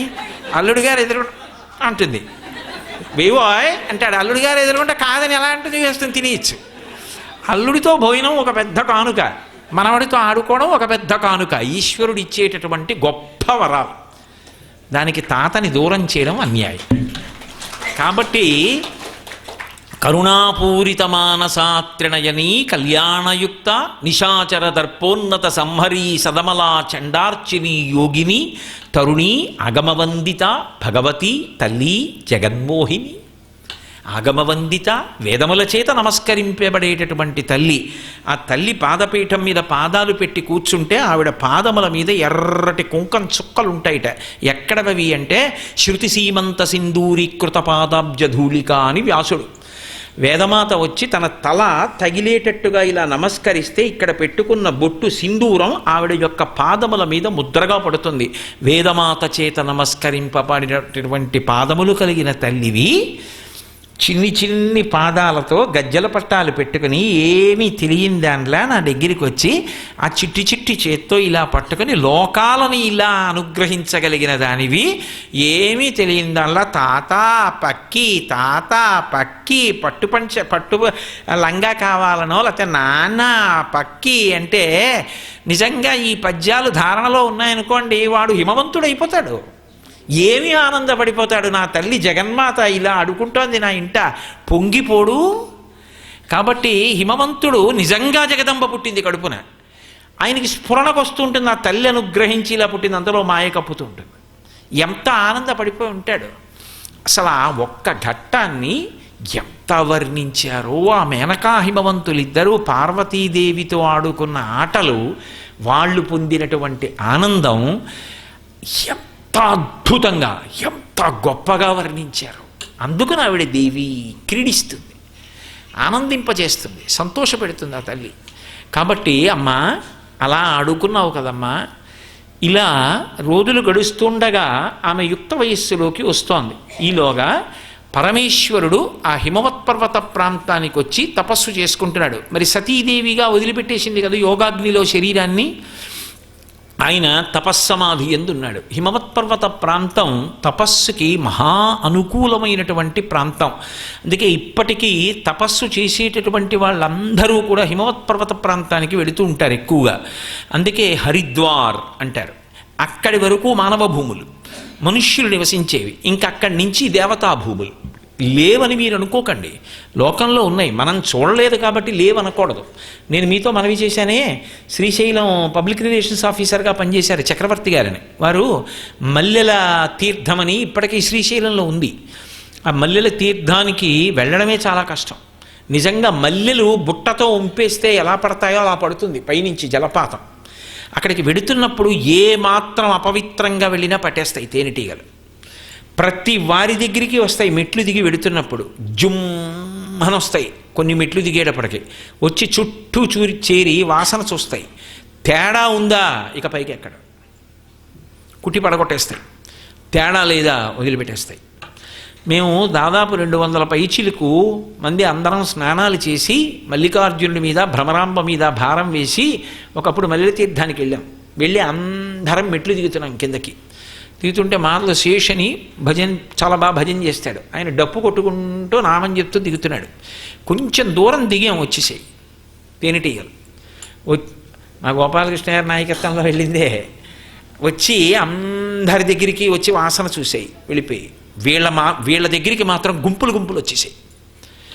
ఇంతలో ఎవరో తెలిసిన అతను పరిగెత్తుకొచ్చాడు అదృష్టవశాత్తు. ఏమండి ఇక్కడ వెళ్ళేటప్పుడు డప్పు కొట్టడం, గట్టిగా మాట్లాడడం చేయకూడదు, మౌనంగా వెళ్ళాలని వెంటనే ఆపేశారు. వెళ్ళిపోయి అడవిలోకి అందరం వెళ్ళి ఆ మల్లెల తీర్థం చూసాం. ఆ పైనుంచి పడుతుంటుంది, మల్లెలు బుట్టలతో వంపినట్టు పడిపోతుంది నీరు, తెల్లగా కింద శివలింగం ఉంటుంది, ఆ శివలింగం మీద పడతాయి వచ్చి. అక్కడ చంద్రావతి కూర్చుని మల్లె పూలతో పూజ చేసింది అంటారు. అందుకే ఇప్పటికీ మల్లెపూల్లాగే పడుతుంది మల్లెల తీర్థం అని. అటువంటి చోట చెట్లు ఎగిరి వెడుతుంటాయి. శ్రీశైల శృంగే వివిధ ప్రసంగే శేషాద్రి శృంగే సదా వసంతం తమర్జునం మల్లిక పూర్వమేనం అంటారు శంకరాచార్యులు వారు శ్రీశైలం గురించి యోగతారావళిలో. నాతో అప్పుడు ఆ చక్రవర్తి గారు చెప్పారు, నేను ఒకప్పుడు ఇక్కడికి వచ్చినప్పుడు చెట్టు ఎగిరి వెళ్ళిపోతుంటే చూశానండి, పరమసత్యం ఇక్కడే ఎగరడం చూశాను అని చెప్పారు.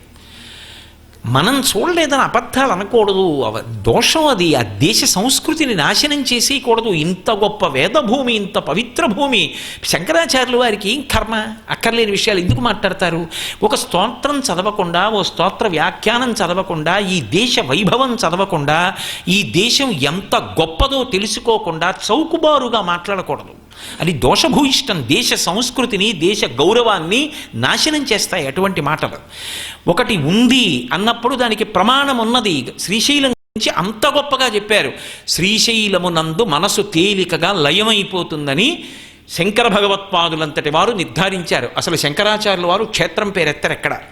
అటువంటిది శివానందలహరి చేస్తే ఖచ్చితంగా మధ్యలోకి వచ్చేటప్పటికి 100 శ్లోకాల్లో 50వ శ్లోకం దగ్గరికి వచ్చేటప్పటికి సంధ్య మధ్యలోకి వచ్చింది కాబట్టి శ్రీశైలం చెప్పారు.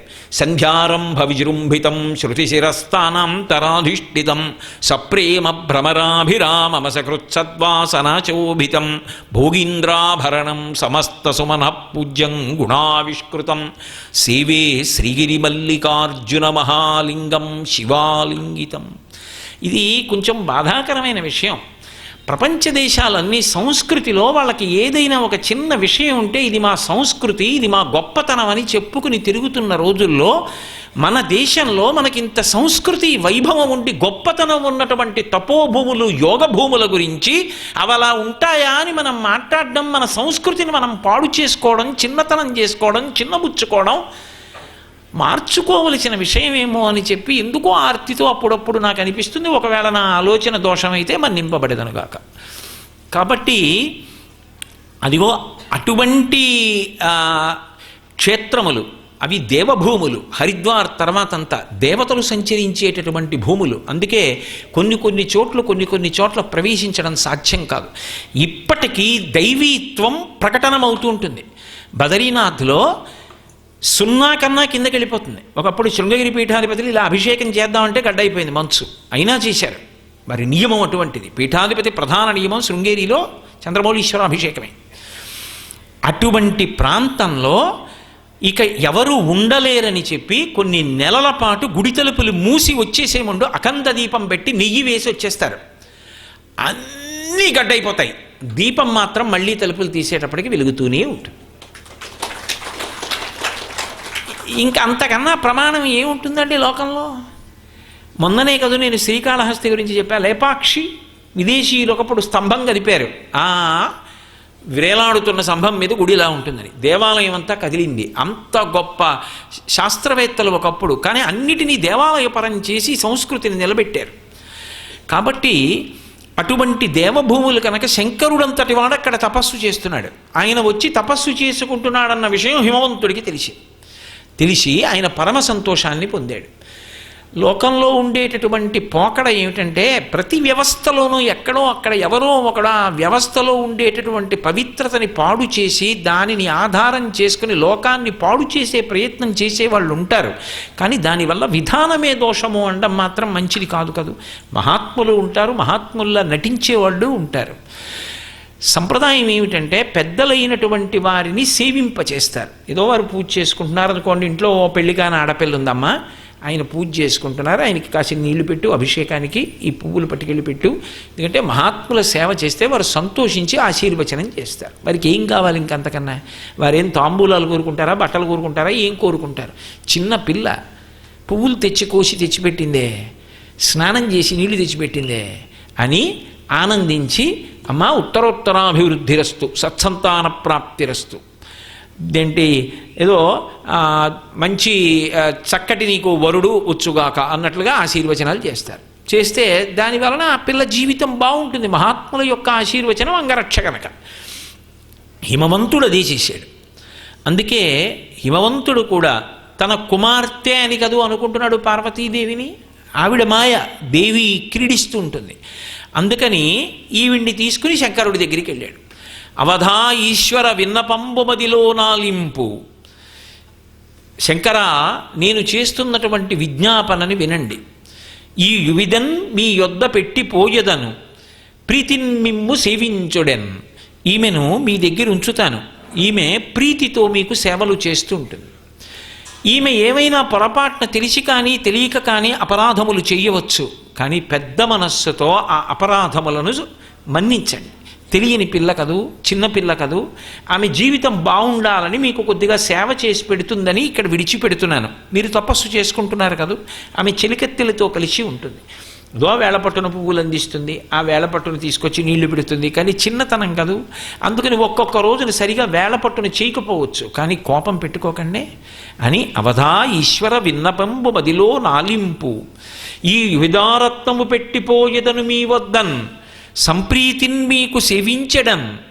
ఈమె మిమ్మల్ని సేవిస్తుంది, ఒకవేళ ఏదైనా పొరపాటు వస్తే మాత్రం మన్నించండి అని చెప్పి ఆమెను అక్కడ ఉంచి హిమవంతుడు ఇంటికి వెళ్ళిపోయాడు. ఆ తల్లి శంకరుణ్ణి సేవిస్తోంది చెలికత్తెలతో కలిసి. ఈలోగా ఇంద్రుడికి తొందర కలిగింది. ఎందుకని? నిన్న మీకు చెప్పాను, వజ్రాంగుడు ఆయనకి బ్రహ్మగారి చేత ఇయ్యబడినటువంటి వరాంగి యొక్క కోరికను అనుసరించి బ్రహ్మగారి గురించి తపస్సు చేసి తారకాసురుడిని కన్నాడు. తారకాసురుడు పుట్టినప్పుడే లోకములో దుశ్శకునములు కనబడ్డాయి. ఆ తారకాసురుడు తన పొందినటువంటి తపోబలం చేత లోకములనన్నిటినీ పీడిస్తున్నాడు. ఎవరికైనా ముందు ఏముందండి, చావు లేదనేటప్పటికీ స్వర్గలోకాన్ని ఆక్రమిస్తారు, భోగం అనుభవిద్దాం ఇంక ఈ శరీరంతో. శరీరం ఉంటే కదా భోగం, అందుకని చావు ఉండకూడదంటారు, ఎందుకంటే భోగం అనుభవించాలని. జ్ఞాని శరీరం ఉండాలండవు, ఎందుకంటే ఆత్మ నేను కాబట్టి ఉంటే ఎంత ఊడిపోతే ఎంత అంటాడు. కాబట్టి ఆ తారకాసురుడు స్వర్గలోకాన్నంతటినీ కూడా తన చెప్పు చేతల్లోకి తీసుకుని దేవతలందరినీ తరివేశాడు. వీళ్ళందరికీ కూడా ఇప్పుడు బాధ. ఎలా? తారకాసురుడు సంహరింపబడాలి అంటే పార్వతీదేవికి పరమశివుడికి కుమారుడు కలగాలి. ఎందుకని తారకాసురుడు వరం అడిగాడు. శంకరుని యొక్క వీర్యము స్ఖలనమైతే, పార్వతీదేవి సంబంధము లేకుండా కుమారుడు కలిగితే, శంకరునకే కుమారుడు కలిగితే ఆయన యొక్క తేజస్సుకి, ఆ కుమారుడు వచ్చి నా మీద బాణం వేస్తే అప్పుడు నేను మరణిస్తానన్నాడు. మరి పార్వతీ పరమేశ్వరుల యొక్క దాంపత్యంలో ఆమె తప్ప ఆయన యొక్క తేజస్సు కదిలేటట్టుగా చెయ్యగలిగిన వాడెవరు? అందుకని ఈ తల్లిని వినియోగించి అవకాశం చూసుకుని పార్వతీ పరమేశ్వరులు ఇద్దరి మధ్య మోహం కలిగేటట్టు చెయ్యాలి. ఇద్దరు ఒండరులు ఒకరి పట్ల ఒకరు ఆకర్షితులు కావాలి. ఆకర్షితులైతే పరమశివుడు మళ్ళీ ఈవిడ్ని వివాహం చేసుకుంటాడు. కళ్యాణం అయితే వాళ్ళిద్దరి మధ్య ప్రేమ అంకురిస్తే, ఆయన తేజస్సు కదిలితే ఆయన అనుగ్రహం, అది పార్వతీదేవి యొక్క సంపర్కము చేతనా కాదా విడిచిపెట్టండి, ఆయన అనుగ్రహం కలుగుతుంది, కుమారుడు పుడతాడు. ఆ కుమారుడు దేవసేనకి ఆధ్యక్షం వహిస్తే తారకాసుర సంహారం అవుతుంది.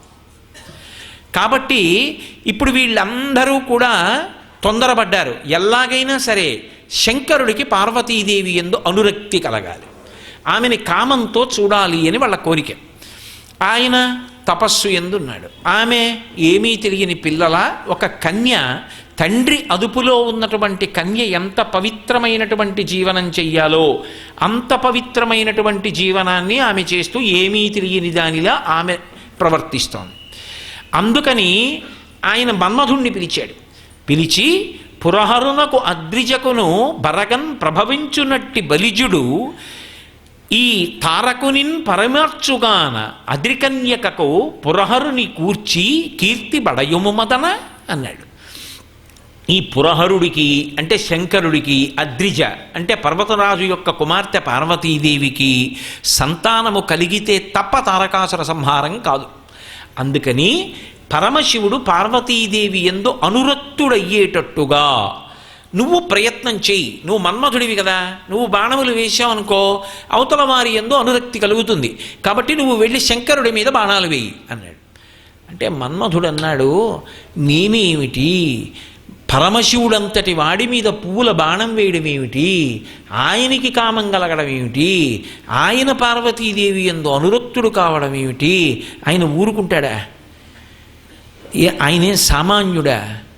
పుండరీకాక్షుని పుత్రుండనయ్యుండి ఇభచర్మధరుపైకి ఎట్లు పోదు, పోయినా అద్దేవు భూరి ప్రతాపాగ్ని మెరయంగనా తేజమెందు నిలచు. నిలచిన మహాదేవు మూర్తిని కనుగొని ఎదురి విజృంభించి ఎట్లు ఒత్తు, వచ్చిన మా తండ్రి వావిరి కోపించి ఏ చూచు చూపునో అనుచు వెరతు, వెరతునయ్య ఎన్ని విధముల చెప్పిన కొలది కాదు నాక గోచరంబు, నిక్కమివ్విధంబు నియాన దేవేంద్ర మృగకులేశునోర్వ మృగము వశమే. ఎంత అద్భుతమైన పద్యం చెప్పించారు. మన్మధుడు అన్నాడు, ఆయనేం తొందరపడి వెళ్ళిపోలేదు. పుండరీకాక్షుని పుత్రుండనయ్యుండి ఇభచర్మధరుపైకి ఎట్లు పోదు. నేను శ్రీ మహావిష్ణువు యొక్క కొడుకుని, మనసిజుడని పేరు, ఆయన మనస్సులోంచి వచ్చాడు. కాబట్టి నేను శ్రీ మహావిష్ణువు యొక్క కుమారుణ్ణి, విష్ణువు యొక్క కుమారుడనయ్యుండి పరమశివుడి మీదకి యుద్ధానికి వెళ్ళనా? వాళ్ళిద్దరూ శరీరము ప్రాణములా ఉంటారు, యథార్థమునకు అభేదం. అటువంటి శంకరుడి మీదకి విష్ణుపుత్రుడనైన నేను యుద్ధానికి వెళ్ళనా? అసలు కుదురుతుందా అది?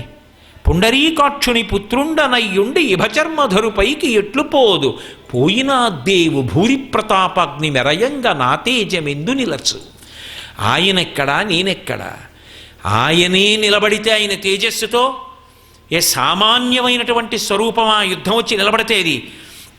ఓం నమో భగవతే సదాశివాయ సకలతత్వ విదూరాయ సకల లోకైకకర్త్రే సకల లోకైకహర్త్రే సకల లోకైక సంహర్త్రే సకల లోకైక సాక్షిణే సకల లోకైక గురవే సకల జగదభయంకరాయ శశాంక శేఖరాయ శాశ్వత నిజావాసాయ నిరావాసాయ నిరాభాసాయ నిరాతంకాయ నిష్కలంకాయ నిష్ప్రపంచాయ నిర్ద్వంద్వాయ నిస్సంగాయ నిర్మమాయ నిర్మలాయ నిర్గుణాయ నిరుపమ విభవాయ నిత్యశుద్ధ బుద్ధ పరిపూర్ణ సచ్చిదానందాద్వైత పరమ ప్రకాశాయ పరమతేజో ప్రకాశాయ అని ఆయనే కాని ఉవ్వెత్తున లేచి నిలబడి ఆయుధములనన్నిటినీ పట్టుకుని వీరభద్రావతారంతో నిలబడ్డాడనుకోండి, మహాభైరవ కాలభైరవ ప్రచండ భైరవుడు కింద నిలబడితే ఆయన ముందు నిలబడగలిగిన వాడు ఎవడుంటాడు? కాబట్టి ఆయనతో నేను యుద్ధం చేయనా? అది సాధ్యం అవుతుందా? ఇభచర్మధరుపైకి ఎట్లు పోదు, పోయిన అద్దేవు భూరి ప్రతాపాగ్ని మెరయంగ నా తేజమెందు నిలతు. నిలచిన ఆ మహాదేవు మూర్తిని కనుగొని ఎదిరి విజృంభించి ఎట్లు ఒత్తు. అసలు నిజంగా నేను ఆయన మూర్తి అలా పెరిగిపోయి నిలబడితే చూసి తట్టుకుంటానా? తట్టుకుని నిలబడ్డాననుకో ఇంక తిరిగి వస్తానా యుద్ధం చేస్తే? ఇక రావడం కల్లా తిరిగి రాను. ఆయన పాశుపతాస్త్రం ఉన్నవాడే, ఆయన బాణానికి నేను తట్టుకుంటానా? వెనక్కి రాను. ఒకవేళ వచ్చాననుకో పరమశివుణ్ణి గెలిచాను, ఆయనకి కామం కలిగేట్లు చేశాను. తిరిగి వస్తే వచ్చిన మా తండ్రి వావిరి కోపించి ఏ చూచు చూచునో అనచు వెరతు. నేను ఇంట్లోకి వస్తుంటే మా నాన్నగారు శ్రీ మహావిష్ణువు గుమ్మం దగ్గర నిలబడి శంకరుడి మీద బాణం వేశావా, వేసి ఆయనకు కామం కల్పించావా అని ఆయన నా వంక ఇలా చూస్తే నేను తట్టుకుని గుమ్మం దాటడమే. వెరతునయ్య ఎన్ని విధముల చెప్పిన, నువ్వు ఎన్ని మాటలు చెప్పు నాకు భయమే. వెరతునయ్య ఎన్ని విధముల చెప్పిన కొలది కాదు నాకు గోచరంబు. ఇదేం చిన్న పని కాదు.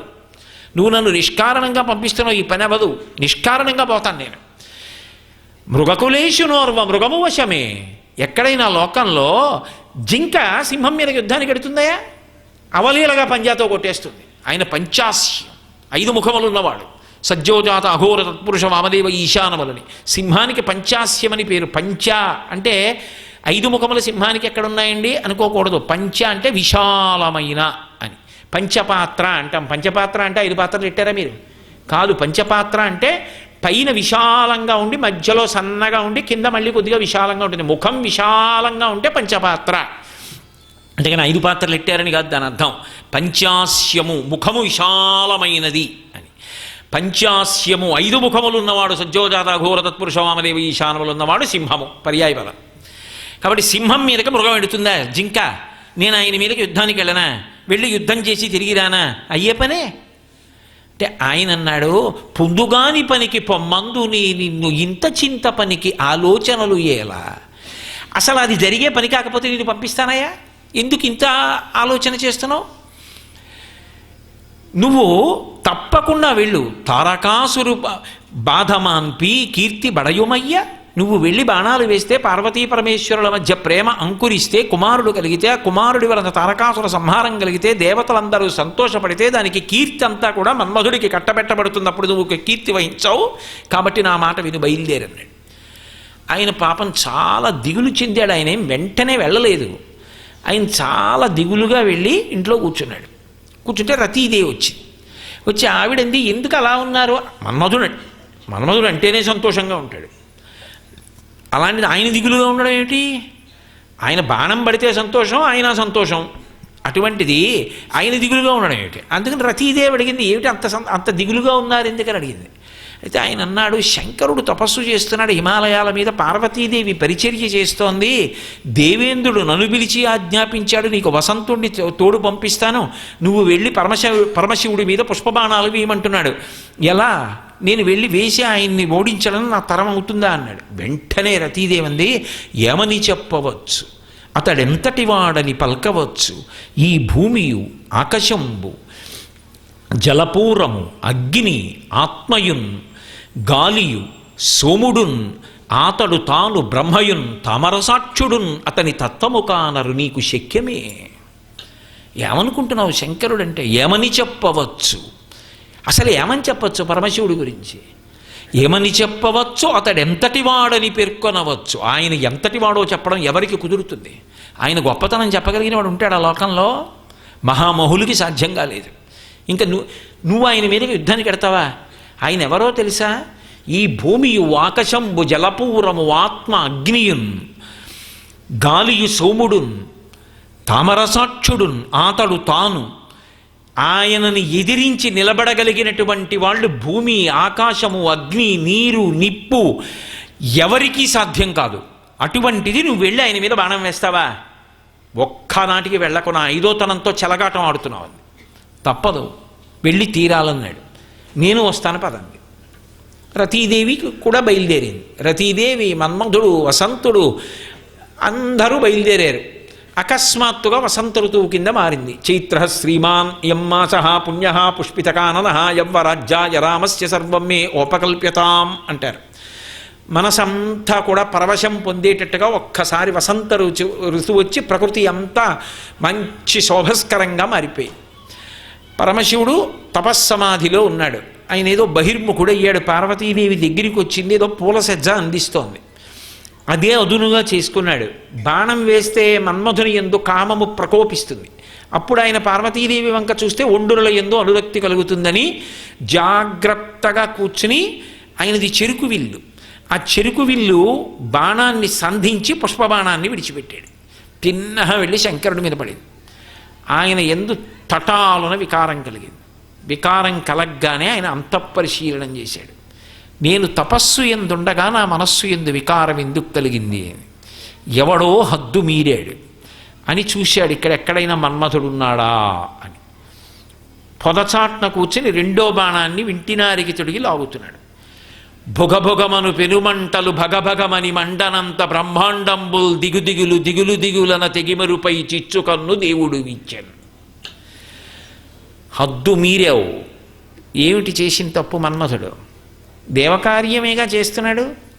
కుమార సంభవం జరిగితే తారకాసుర సంహారం కదా జరుగుతుంది. అంటే నేను ఒక్క మాట చెప్తాను, పవిత్రంగా అర్థం చేసుకోండి.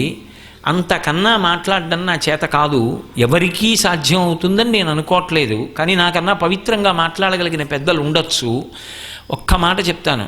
నా కొడుకు పెరిగి పెద్దవాడైతే ఒక వయసు వచ్చిన తరువాత వాడి యొక్క కామము ధర్మంతో ముడివేయడం కోసం వాడికి సంబంధం చూసి, పిల్లని చూసి పెళ్లి చేసి వాడికి శోభన కార్యాన్ని నేను ఏర్పాటు చేయొచ్చు, అది నా అధికారం. కానీ నా కామము గురించి ఆలోచించేటటువంటి అధికారము నా కుమారునకు ఉండదు. అలా ఏ ఒక్క క్షణంలో వాడు ప్రవర్తించినా వాడి హద్దు వాడు మీరినట్టు. వాడి గురించి ఆలోచిస్తే నేను ధర్మం చేసినట్టు. నా కొడుకు కోడలు అన్యోన్యంగా ఉండాలి, సంతోషంగా ఉండాలని నేను ఆలోచిస్తే నా ధర్మం. నేను నా భార్య విషయంలో దాంపత్యం గురించి నా కొడుకు మాట్లాడితే, మా మధ్య ఉండవలసిన కామం గురించి వాడు ప్రతిపాదన చేస్తే వాడి హద్దు ఖచ్చితంగా వాడు మీరినట్టు, వాడు శిక్షార్హుడు. నోటి వెంట కూడా పలకడానికి వీల్లేదు. పూజనీయులు తల్లిదండ్రుల యొక్క స్థానం. మన్మధుడు అతిక్రమించవా? వెయ్యొచ్చా శంకరుడి మీద బాణం? శంకరుడికి కామం కల్పించేంత మొనగాడా? పార్వతీదేవి యందు అనురక్తుణ్ణి చేస్తాడా? ఈయన బతుకెంత, ఎలా పుట్టాడు, ఆయన మీద బాణం వేయడమా? నిష్కారణంగా తెరవలేదు. హద్దు మీరిపోయావు, చాలా దూరం వెళ్ళిపోయావు. లోకమునకంతటికీ పాఠం చెప్పాడు. ఎంత మర్యాదతో బ్రతికే జాతో నిరూపించాడు. ఎవరు ఎలా మాట్లాడాలో అలాగే మాట్లాడాలి తప్ప పిల్లలు తల్లిదండ్రుల విషయంలో హద్దు మీరి మాట్లాడడానికి వీల్లేదు. కాబట్టి భుగభగమను పెనుమంటలు భగభగమని మండనంత బ్రహ్మాండంబుల్ దిగుదిగులు దిగులు దిగులన తెగిమరుపై చిచ్చుకన్ను దేవుడు ఇచ్చాను. మూడో కన్ను తెరిచాడు. అందులోంచి భుగభుగమను పెనుమంటలు, పెద్ద మంటలు బయలుదేరాయి. అదొక్క మన్మథుడి మీదకే వెళ్ళదు. అది దిగుదిగులు దిగులు దిగులన బ్రహ్మాండములన్నీ దిగులు చెందిపోయాయి. అంత పెద్ద ప్రళయాగ్ని లాంటి అగ్నిహోత్రం బయలుదేరి మన్మథుడి మించి వెళ్ళింది. బూది కుప్పై కింద పడిపోయాడు. ఎవరు దోషం చేశారో వాళ్ళ వరకే అది. అంత పెద్ద మంట లోకంలోకి వెళ్ళింది. అయ్య బాబోయ్ శంకరా అనుగ్రహించమని అడిగారు. బడబాగ్నిగా సముద్రంలో ప్రవేశపెట్టాడు. అది సముద్రంలోకి వెళ్ళిపోయింది. అగ్ని ఇప్పటికీ జీవజాతాన్ని తింటూ సముద్రంలో ఉంటుంది అని బడబాగ్ని అంటారు. అటువంటి అగ్నిహోత్రాన్ని సముద్రంలో పెట్టి లోకములను రక్షించాడు. నిగ్రహానుగ్రహ సమర్థుడు. కోపం అంటే అర్థం లేని కోపం ఉండదు ఆయనకి. ఎవరు దోషం చేశారో వాళ్ళ వరకే. మన్మథుడు బూది కుప్ప అయిపోయాడు. వసంతుడు పారిపోయాడు. అప్సరసలు మాయమైపోయారు. దేవతలు తప్పుకున్నారు. ఇంద్రుడు కన్ను తెరిచి కన్ను చూసేటప్పటికి కళ్ళేడు. పార్వతీదేవి దూరంగా జరిగిపోయింది. శంకరుడు తపస్సులోకి వెళ్ళిపోయాడు. ఏడుస్తున్నది రతీదేవి ఒక్కటే. పాపం చెప్పింది వద్దని. ఆయన ఏం మనస్ఫూర్తిగా వెళ్ళలేదు, రాజశాసనమని వెళ్ళాడు. అందుకే ఎవరిని ఎలా వినియోగించుకోవాలో తెలియనటువంటి ప్రభువు కింద పనిచేయడం పరమ బాధాకరమైన విషయం. కాబట్టి ఎప్పుడైతే మన్మధుడు బూది కుప్పగా పడిపోయాడో రతీదేవి ఏడ్చింది. తల్లులు పుణ్యగేహినులు తండ్రులు పుణ్యజనంబులంచు నా ఉల్లమునందునే తలంతు ఓ సురగేహినులారా మీరు నా తల్లులు ధర్మపు నోముల దాన మీ అల్లుని తెచ్చి ఇచ్చి నన్మరల ఎదవచేయరే మీకు మృక్కెదన్. ఐదోతనం గురించి ఆడది అంత ప్రాకులాడుతుంది. ఏ ఇది ఈ మాట పురుషుడు అనడు. ఏ పురుషుడు కూడా తన చేతిలో నేను వెళ్ళిపోవాలండవు. కానీ ఒక్క స్త్రీ మాత్రం మాట అంటుంది, ఆయన చేతిలో వెళ్ళిపోవాలంటే అంటుంది. మీరు చూడండి, పెళ్ళికి ముందు నోచే నోములు వ్రతాలు అన్నీ ఎందుకంటే అనుకూలమైన భర్త కోసం. మనసెరిగి లాలించి ప్రేమగా చూసుకుంటే చాలు. ఎంత సుఖపెట్టాడు, ఎన్ని ఇళ్ళు కట్టాడు, ఎన్ని చలవరాతి మేడలు కట్టాడు, ఎన్ని వాహనాలు ఎక్కించాడు వాళ్ళు కోరుకోరు. ప్రేమగా చూస్తాడా, అదొక్కటి చాలు. పట్టాభిషేకం చేసినట్టు సంతోషపడిపోతారు. ప్రేమగా పలకరిస్తే, ప్రేమగా పెట్టింది తింటే, ప్రేమతో పక్కన కూర్చుంటే, అనునయంతో మాట్లాడితే మా జీవితం సార్థక్యం అనుకుంటారు. ఇక రెండో కోరిక, ఆయన నా మెడలో తాళి కట్టింది ధర్మప్రజాపత్యర్థం, ఆయనకొక్క కొడుకుని కూతుర్ని కనివ్వాలి, పరమ సంతోషం పడిపోతారు. నోము వ్రతం చేస్తే పెళ్ళయ్యాక ఆయన కోసం, పిల్లల కోసం, పుట్టింటి కోసం, తన కోసం ఏమీ లేదు. వాళ్ళ సంతోషమే తన సంతోషం. తర్వాత ఓ 60 ఏళ్ళో 70 ఏళ్ళో వచ్చేసాయి అనుకోండి, ఏమమ్మా ఏం కావాలి అన్నారనుకోండి, నమస్కారం పెట్టినప్పుడు ఎవరైనా అడిగేది ఏమిటో తెలుసా? అయ్యా ఈ పసుపు కుంకాలతో ఆయన చేతిలో వెళ్ళిపోయేటట్టుగా నన్ను ఆశీర్వదించండి అంటారు. నేను ఎన్నో సందర్భాల్లో విని ఆశ్చర్యచకితుడిని అవుతుంటాను. ఏమి జాతిరా ఈ జాతి, ఏమి వైభవం రా అని. ఆయన చేతిలో వెళ్ళిపోవాలి, ఆయన ఒళ్ళో తలపెట్టుకుని వెళ్ళిపోవాలి. ఇంకొకలా నేను ఉండకూడదు అని కోరుకుంటారు. రతీదేవి ఇదే మాట ప్రతిపాదన చేసింది, ఈ జాతి గౌరవాన్ని. తల్లులు పుణ్యగేహినులు, ఆ దేవతల భార్యలు నా తల్లులు, తండ్రులు పుణ్యజనంబులంచు నా ఉల్లమునందునే తలంతు. పుణ్యజనులందరూ నా తండ్రులు, పుణ్యజనుల భార్యలు నా తల్లులు అని నమ్ముతాను. ఓ సురగేహినులారా, ఓ దేవతల భార్యలలారా, ధర్మపు నోముల దాన మీకు కూతురను.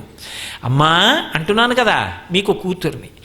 ధార్మికంగా ఎన్ని నోములు నోచాను, మీ అల్లుని తెచ్చి ఇచ్చి నన్మరల 5వ చేయరే మీకు మ్రొక్కెదన్, మీకు నమస్కారం చేస్తాను. మీ అల్లుణ్ణి తెచ్చి ఇచ్చి నన్ను ఐదోతనంతో మళ్ళీ నిలబెట్టరా? ఆ ఐదోతనం లేకుండా బ్రతకలేను. కాళీయమర్దన ఘట్టంలో కృష్ణ భగవానుడితో కాళీయుని భార్యలు ఒక మాట అంటారు, మిమ్ము పెండ్లి ఏదో చిన్ననాటి పెండ్లి కాదు అంటారు. మాకు మళ్ళీ భర్తల్నిచ్చి మళ్ళీ పెళ్లి చేసినట్టే, మా భర్తల్ని బ్రతికించవయ్యా, తాండవం ఆపవయ్యా, చచ్చిపోతాడయ్యా కాళీయుడు. కాబట్టి మళ్ళీ మాకు చిన్ననాటి పెండ్లి కాదు, నీవు చేయు పెండ్లి నిత్యంబు భద్రంబు. చిన్నప్పుడు మా నాన్నగారు చేశారు పెళ్ళి, ఇదిగో నువ్వు తాండవం చేస్తున్నావు, పోతాడు. నువ్విప్పుడు వదిలిపెట్టేస్తే నిత్యము భద్రము మా ఐదోతనం మిగులుతుంది, మిగల్చవా అని అడిగారు. అలా అడిగింది. నన్మరల 5వ చేయరే మీకు మొక్కెదన్.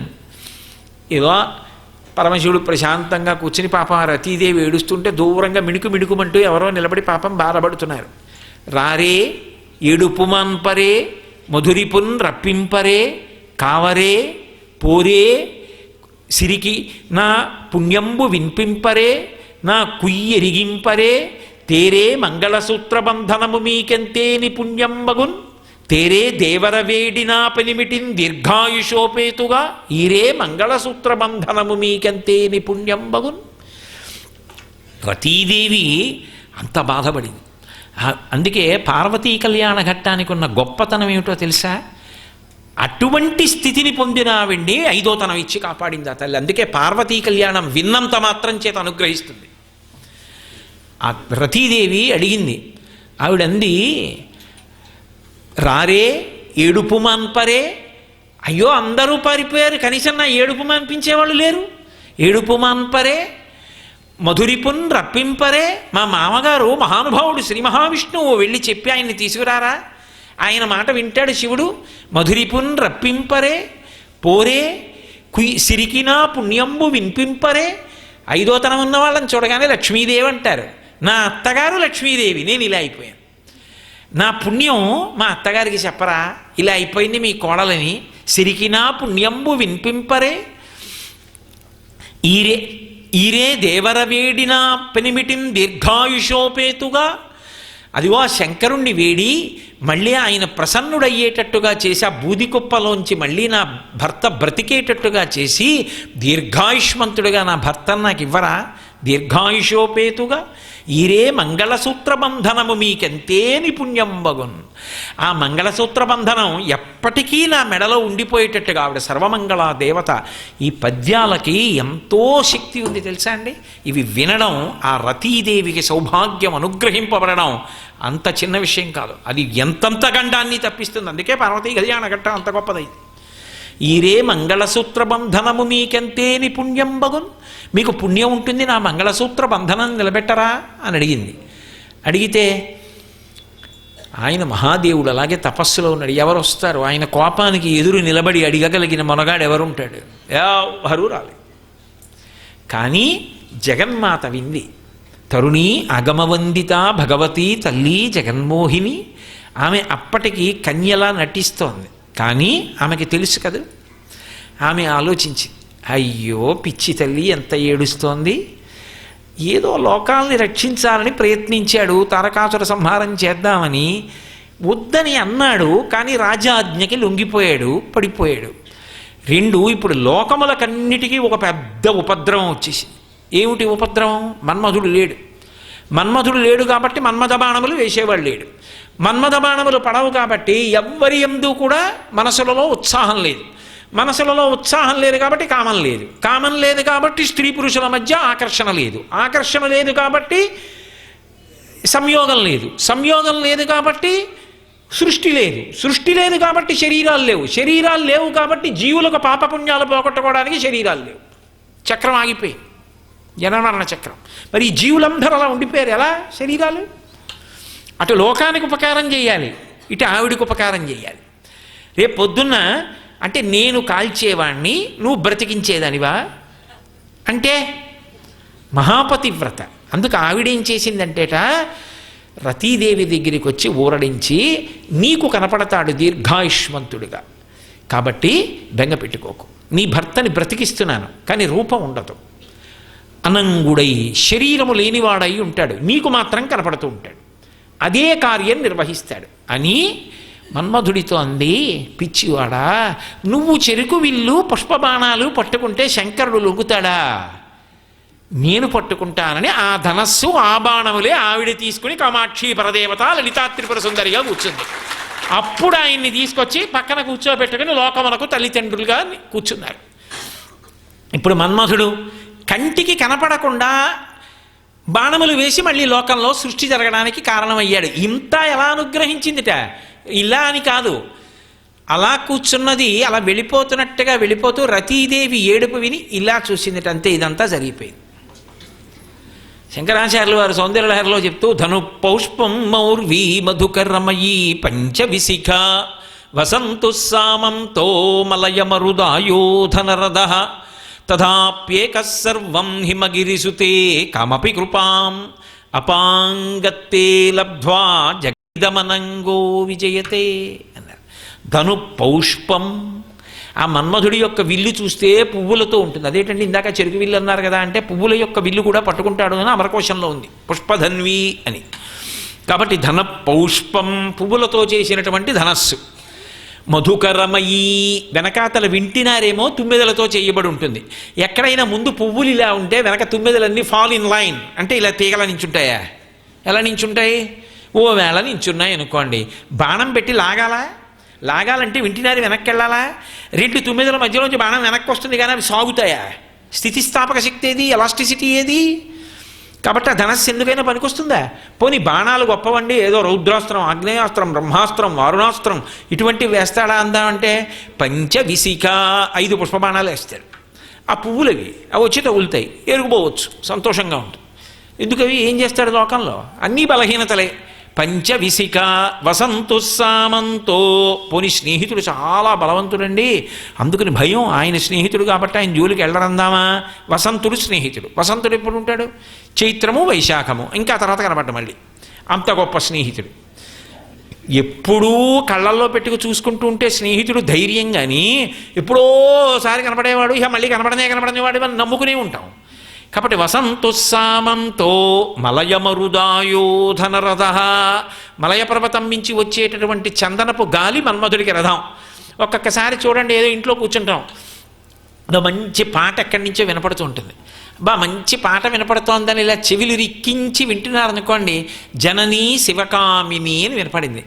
ఎన్నాళ్ళైందో ఈ పాట విని, చాలా బాగుంటుంది ఈ పాట అని ఇలా వింటున్నారు. జననీ శివకామిని వినపడుతుంది. ఆ తర్వాత గాలిటి వేస్తే అటు వెళ్ళిపోతుంది, ఇక వినపడదు. గాలిటో పోయింది అని మళ్ళీ ఊరుకుంటాం. మన్మధుడి రథం చందనపు గాలి. ఎదురుగుండా శత్రువు ఉన్నాడనుకోండి, ఆ గాలి ఇలా వెళ్ళదు, అలా పోతుంది. అప్పుడు శత్రువు అక్కడ, రథం ఇక్కడ, ఏమిటి ఉపయోగం? అదో బలహీనత. మలయమరుదాయోధనరథ తథాప్యేక సర్వం హిమగిరిసుతే కామపి కృపాం.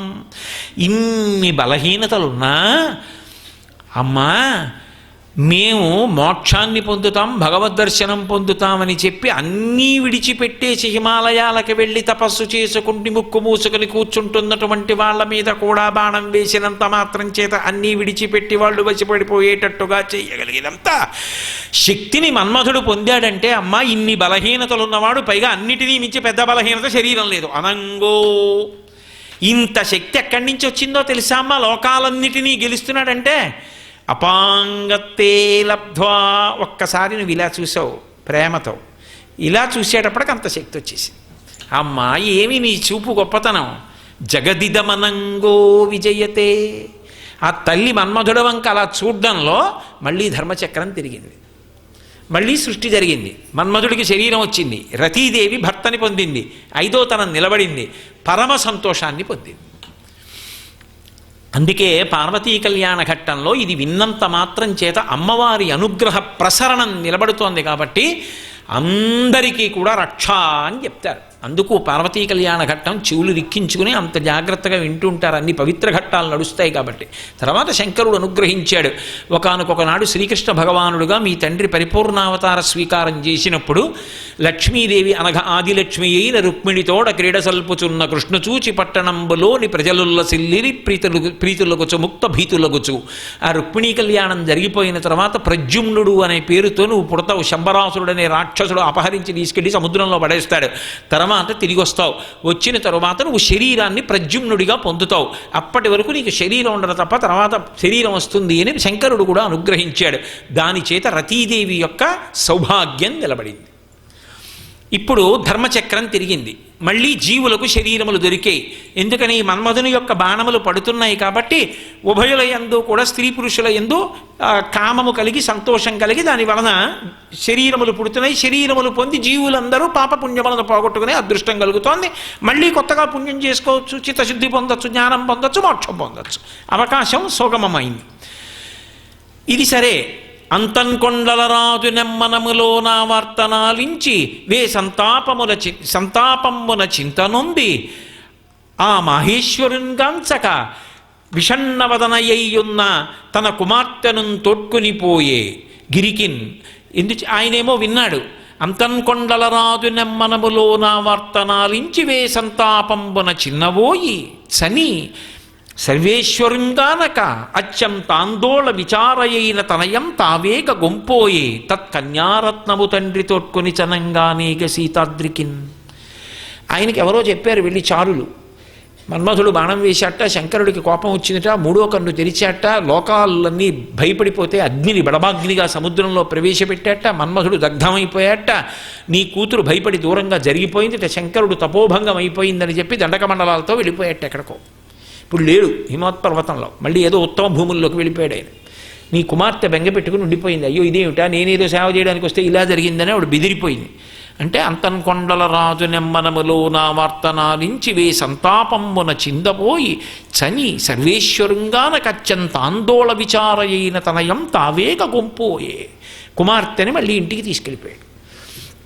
ఆ కన్యారత్నము తండ్రి తోడ్కొని చనంగానేగ సీతాద్రికిన్. తండ్రి వచ్చి అమ్మ వచ్చేసి ఇంటికి ఏమిటమ్మా ఇలా అయింది, నేనేదో నువ్వు సేవ చేస్తావు, ఆయన అనుగ్రహం పొందుతావు అనుకున్నాను, వచ్చేసి అని కూతుర్ని తీసుకెళ్ళిపోయాడు. ఏమీ తెలియని దానిలో వెళ్ళిపోయింది. దేవి క్రీడిస్తూ శంకరుడు వెళ్ళిపోయాడు, పార్వతీదేవి వెళ్ళిపోయాడు, తారకాసురుడు విజృంభించిపోయాడు, దేవతలు ఏడుస్తున్నాడు. మళ్ళీ సమస్య అక్కడే ఉంది. ఎలా? ఎవరు తాళం తీసేవాళ్ళు? ఇక ఎవరికి ధైర్యం ఆ విషయంలో జోక్యం చేసుకోవడానికి? ఇంకెవరైనా జోక్యం చేసుకుంటారా? అసలు నిజంగా దీనికి కుమార సంభవం కానీ లేకపోతే బాలకాండలో షణ్ముఖోత్పత్తి కానీ కలిపితే అయ్యే పనే. ఎంత అద్భుతంగా వర్ణించారో వాల్మీకి మహర్షి. సరే, మరి మళ్ళీ లోకాలను అనుగ్రహించాలి, ఎవరు పూనుకోవాలి? శంకరుడే పూనుకోవాలి. అందుకే ఆయన ఏం చేశాడంటే సోది చెప్పేటటువంటి స్త్రీగా మారిపోయాడు. మారిపోయి మళ్ళీ ఏ కారణం చేత ఇద్దరూ కలవవచ్చో, ఏ కారణం చేత కుమారుడు కలుగుతాడో, ఏ కారణం చేత తారకాసుర సంహారం అవుతుందో, లోకములు అనుగ్రహింపబడతాయో, లోకములకు శాంతి కలుగుతుందో ఆ దారి ఆయన చెప్పాలి. కానీ ఇప్పుడు మళ్ళీ శంకరుడుగా వచ్చి చెప్తే బాగుంటుందా? ఆ పిల్ల పరిచర్య చేస్తుంటే ఈ పిల్ల కోసమే వచ్చానంటే ఏం మర్యాదగా ఉంటుంది? అందుకని సోది చెప్పేవాళ్లే వచ్చాడు.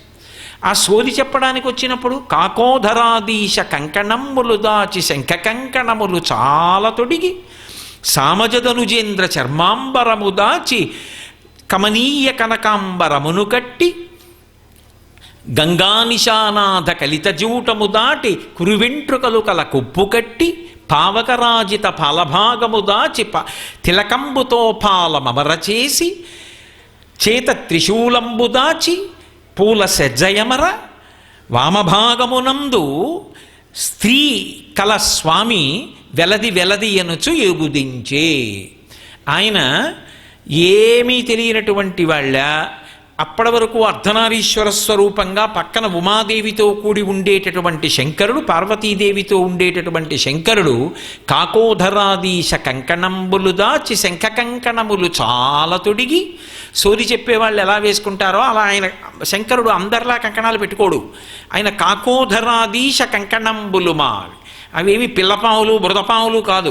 కాకోధరాదీశ ఆదిశేషుడు, వాసుకి మొదలైన వాళ్ళు ఆయన చేతికి కంకణాలుగా ఉంటారు. వాళ్ళు కోరుకున్నారు, అయ్యా మీ చేతికి కంకణాలుగా ఉంటాం, మీ మెడలో ఆభరణంగా ఉంటాం, మమ్మల్ని స్వీకరించండి అని. ఆయన లోకములకు తండ్రి, సమస్త జగత్తులకు అధినాథుడు, విశ్వనాథుడు. ఆయనకి ఏదో మెడలో అది ఉండాలి ఇది ఉండాలని కోరిక ఆయనకి ఎందుకుంటుంది? లోకాన్ని అనుగ్రహించడం ఆయన లక్షణం. అందుకే అంతంత పెద్ద పావుల్ని తీసి మెడలో హారాలుగా వేసుకున్నాడు, వాటి సంతానాన్ని తీసి చేతులకి ఆభరణాలుగా పెట్టుకున్నాడు. అవి ఉంటే తెలిసిపోతుంది శంకరుడని. అందుకని కాకోధరాదీశ కంకణములుమా నీ శంఖ కంకణములు చాలా తొడిగి. సముద్రపుడిన శంఖాలు దొరుకుతాయా? శంఖాలన్నీ దండల కింద గుచ్చి చేతులకి కంకణాల కింద పెట్టుకుంటారు సూర్య చెప్పేవాళ్ళు. శంఖ కంకణములు చాలా తొడిగి సామజదనుజేంద్ర చర్మాంబరము దాచి కమనీయ కనకాంబరమును కట్టి. ఆయన ఏనుగు చర్మం కట్టుకుంటాడు, అది కూడా ఎప్పుడు నెత్తురోడుతూ ఉంటుంది, మాంసం వేలాడుతూ. అది ఏం చేతకాక కట్టుకోడు ఆయన.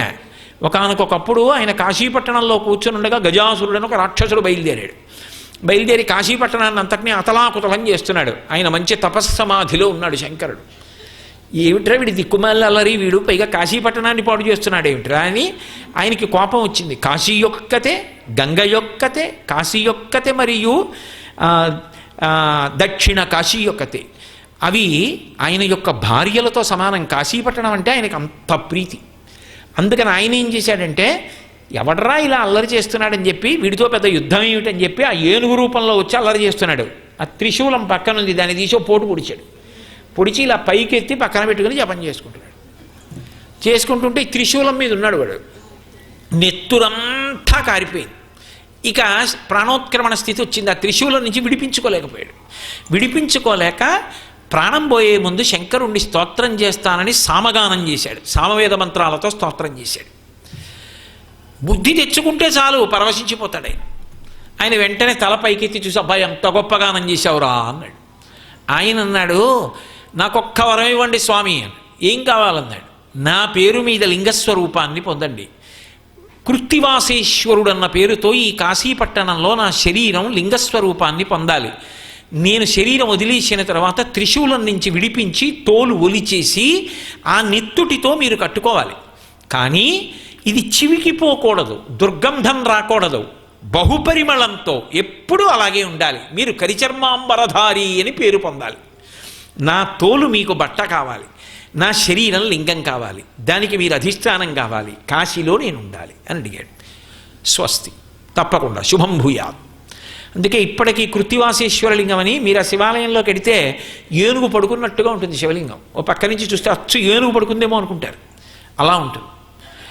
ఆ ఏనుగు తోలు తాను కట్టుకుంటాడు. తాత్వికంగా అయితే ఏంటంటే ఏనుగు తోలు కట్టుకోవడం అంటే మాయని అణిచిపెట్టగలిగిన వాడు అని దాని అర్థం. ఆ ఏనుగు తోలు కట్టుకుంటాడు కాబట్టి మళ్ళీ వెనక్కి రండి. ఆ సోది చెప్పేటప్పుడు మరి ఏనుగు తోలు కట్టుకుంటే పట్టుకోరు, పరమశివుడని తెలిసిపోదు. అందుకని సామజదనుజేంద్ర చర్మాంబరము దాచి కమనీయ కనకాంబరమును కట్టి ఎర్రటి చీరోటి కట్టుకున్నాడు. సోది చెప్పేవాళ్ళు ఎప్పుడైనా మధ్యాహ్నం వచ్చారనుకోండి, చూడగానే ఎర్రటి బట్ట, వాళ్ళతో ఎక్కువ వాదించకుండా ఏదో ఒకటి ఇచ్చి పంపించేద్దాం అనిపిస్తుంది, అలా ఉంటుంది. అంతేగాని వాళ్ళు ఏదో తేలిక రంగు చీరలు అలా కట్టుకోరు. కమనీయ కనకాంబరమును కట్టి ఎర్రటి బట్ట కట్టుకున్నాడు.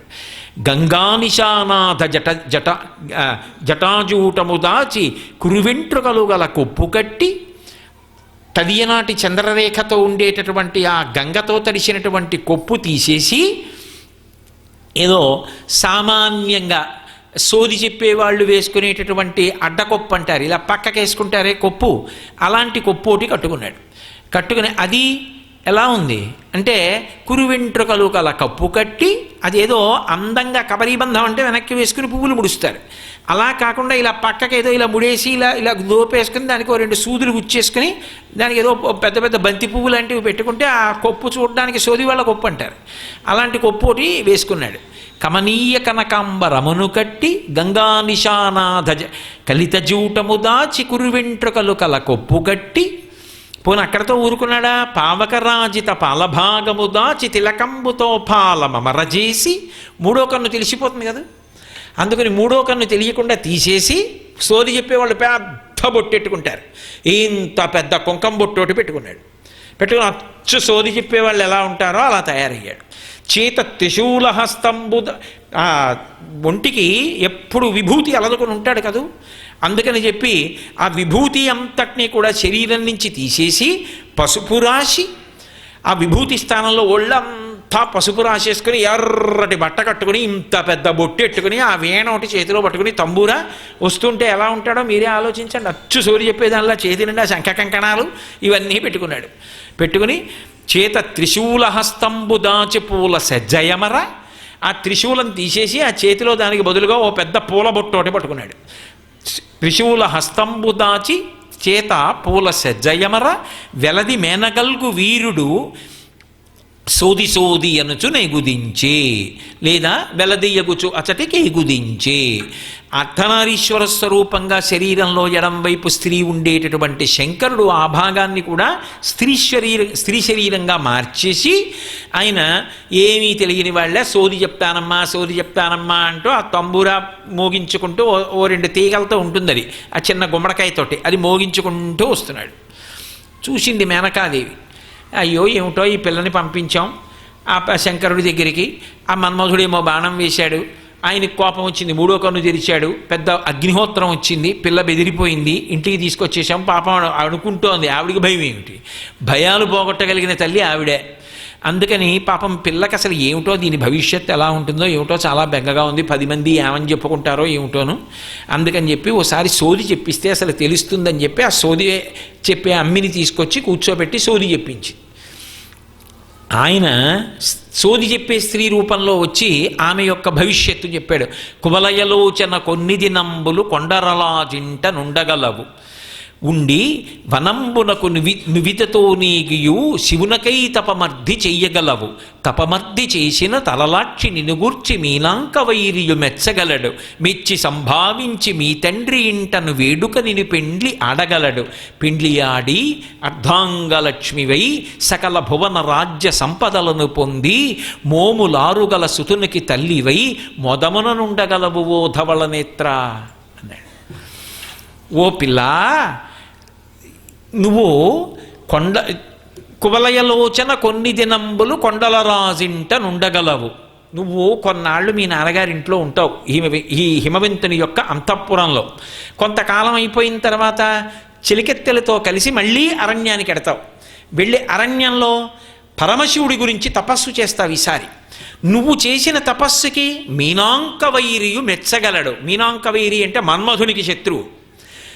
మళ్ళీ వెనక కథని గుర్తు చేస్తున్నాడు. అలా బాహ్య సౌందర్యాలకి మన్మథబాణాలకి లొంగిపోయేవాడు కాదమ్మా. తపస్సు చేసి అంతఃసౌందర్యంతో అపర్ణవై ఆకులు కూడా తినకుండా ఎండిపోతే ఆ సౌందర్యానికి మెచ్చుకుంటాడు.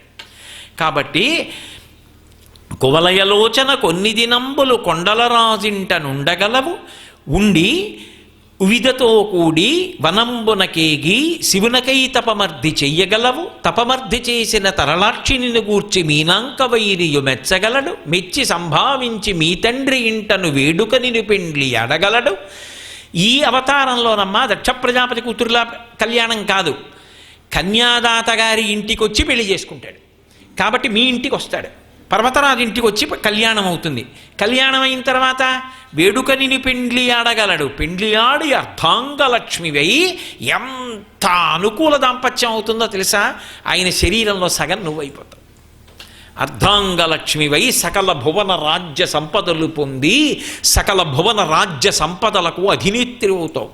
మోములారుగల సుతునకు తల్లివై 6 ముఖాలున్నవాడికి తల్లి అయి మోదముననుండగలవు ధవళనేత్ర. చాలా సంతోషంగా ఉంటావమ్మా, బెంగపెట్టుకోకు అన్నాడు. మేనకాదేవి ఉపశాంతి పొందింది, హిమవంతుడు ఉపశాంతి పొందాడు, పార్వతీదేవి ఉపశాంతి పొందింది. అమ్మయ్య మన పిల్లకి చాలా సంతోషం ఉందిట, ఏమీ బెంగపెట్టుకోవలసిన అవసరం లేదు అని అందరూ కూడా ఎంతో సంతోషాన్ని ఆనందాన్ని పొందారు. పార్వతీదేవి ఎటు వచ్చి చెప్పాడుగా శంకరుడు, సోది చెప్పినటువంటి స్త్రీ రూపంలో ఆవిడ కూడా ఏమీ తెలియనట్టుంటుంది, వచ్చినవాడు శంకరుడని తెలియనట్టుంటుంది. శంకరుడు తాను సోది చెప్పేది కాదని తెలియనట్టు, తాను సోది చెప్పినదే అయినట్టు అంత సహజంగా ఆయన చెప్తాడు. ఆయన వెళ్ళిపోయాడు, ఆవిడ లోపలికి వెళ్ళిపోయింది. కొంతకాలం అయిపోయింది. ఒకనాడు అకస్మాత్తుగా మేనకా హిమవంతుల దగ్గరికి వెళ్ళింది. అమ్మా అమ్మా నేను తపస్సు చేసుకోవడానికి వెళ్ళిపోతానమ్మా అంది. ఉమా అంది తల్లి. వద్దమ్మా అంది. చూడండి, పిల్లని ఎంతో ప్రేమగా మంచి ర్యాంక్ వచ్చింది కదా అని చెప్పి ఇంజనీరింగ్ చదివిస్తే అమ్మా అమ్మా నేను ఎంఎస్ చదువుతానమ్మా అంటే వద్దమ్మా అంటుంది తల్లి వెంటనే. అయ్య బాబోయ్ అమెరికా వెళ్ళిపోతావా? వద్దమ్మా, నీకు పెళ్లి చేసేస్తామే, హాయిగా సంతోషంగా కళ్ళ ముందు ఉండవే, ఎందుకే కావాలంటే ఇక్కడ ఎంటెక్ చదువుకో, నీ ఇష్టం, నాన్నగారికి చెప్పి ఎక్కడైనా చదువుకో, హాస్టల్లో పెడతాను కానీ వద్దమ్మా అమెరికా అంటుంది. చూడండి, ఏమో ఈ రోజుల్లో మరి వీళ్ళమ్మా అంటున్నారేమో నాకు తెలియదు, కాబట్టి వద్దమ్మా అంటారని నేను అనుకుంటున్నాను మరి. కాబట్టి ఉమా, ఇంత సౌందర్య రాశివి, ఆడపిల్లవి, అరణ్యానికి వెళ్ళి తపస్సు చేస్తావా? ఉమా వద్దమ్మా అంది. ఉమా తపస్సు చెయ్యవద్దు అని మేనక చేత అనిపించి ఉంది కాబట్టి అది పేరయింది. ఉమా కాచాయని గౌరీ కాళీ హైమవతీశ్వరి శివా భవాని రుద్రాణి అని అమ్మవారి నామాలు కదా. కాబట్టి ఉమా అందుకొచ్చింది ఆ నామం. ఉమాదేవి ఎంతో గొప్ప పేరు అది, ఉమాదేవి అన్న పేరు. కాబట్టి ఆ తల్లి ఉమ అని పేరు పొంది హఠం చేసింది, లేదు నేను శంకరుడి గురించి తపస్సు చేయవలసిందే, తప్పకుండా తపస్సు చేయడానికి పెడతాను అని. సరే అంత హఠం చేస్తున్నావు, తప్పదు, వెళ్ళి అయితే శంకరుడి గురించి తపస్సు చెయ్యి అని. చిలికెత్తెళ్ళందరినీ తీసుకుంది, హిమవత్ పర్వత ప్రాంతంలో అరణ్య ప్రాంతానికి వెళ్ళింది. వెళ్ళి ఘోరమైనటువంటి తపస్సు మొదలుపెట్టింది. ఇక బాహ్య ప్రపంచంతో సంబంధం వదిలిపెట్టేసింది. ఇది పగలని ఇదిరేయని ఇది చలి ఇది ఎండ వాన ఇది అని సతిత మనమున తలచక పదపడి తపంబు జరిపే అనేక యుగంబుల్ అనేక వత్సరంబుల్. ఆ తల్లి ఇది పగలని లేదు, ఇది రేయని లేదు, ఇది చలియని లేదు, ఇది వానని లేదు, ఏ ఋతువు ఎలా ఎండగా ఉంది ఎలా వానగా ఉంది ఏమీ సంబంధం లేదు. ఇది పగలని ఇది రేయని ఇది చలి ఇది ఎండ వాన ఇది అని సతిత మనమున తలపక పదపడి కాలంబు జరిపే పరమతపంబున్.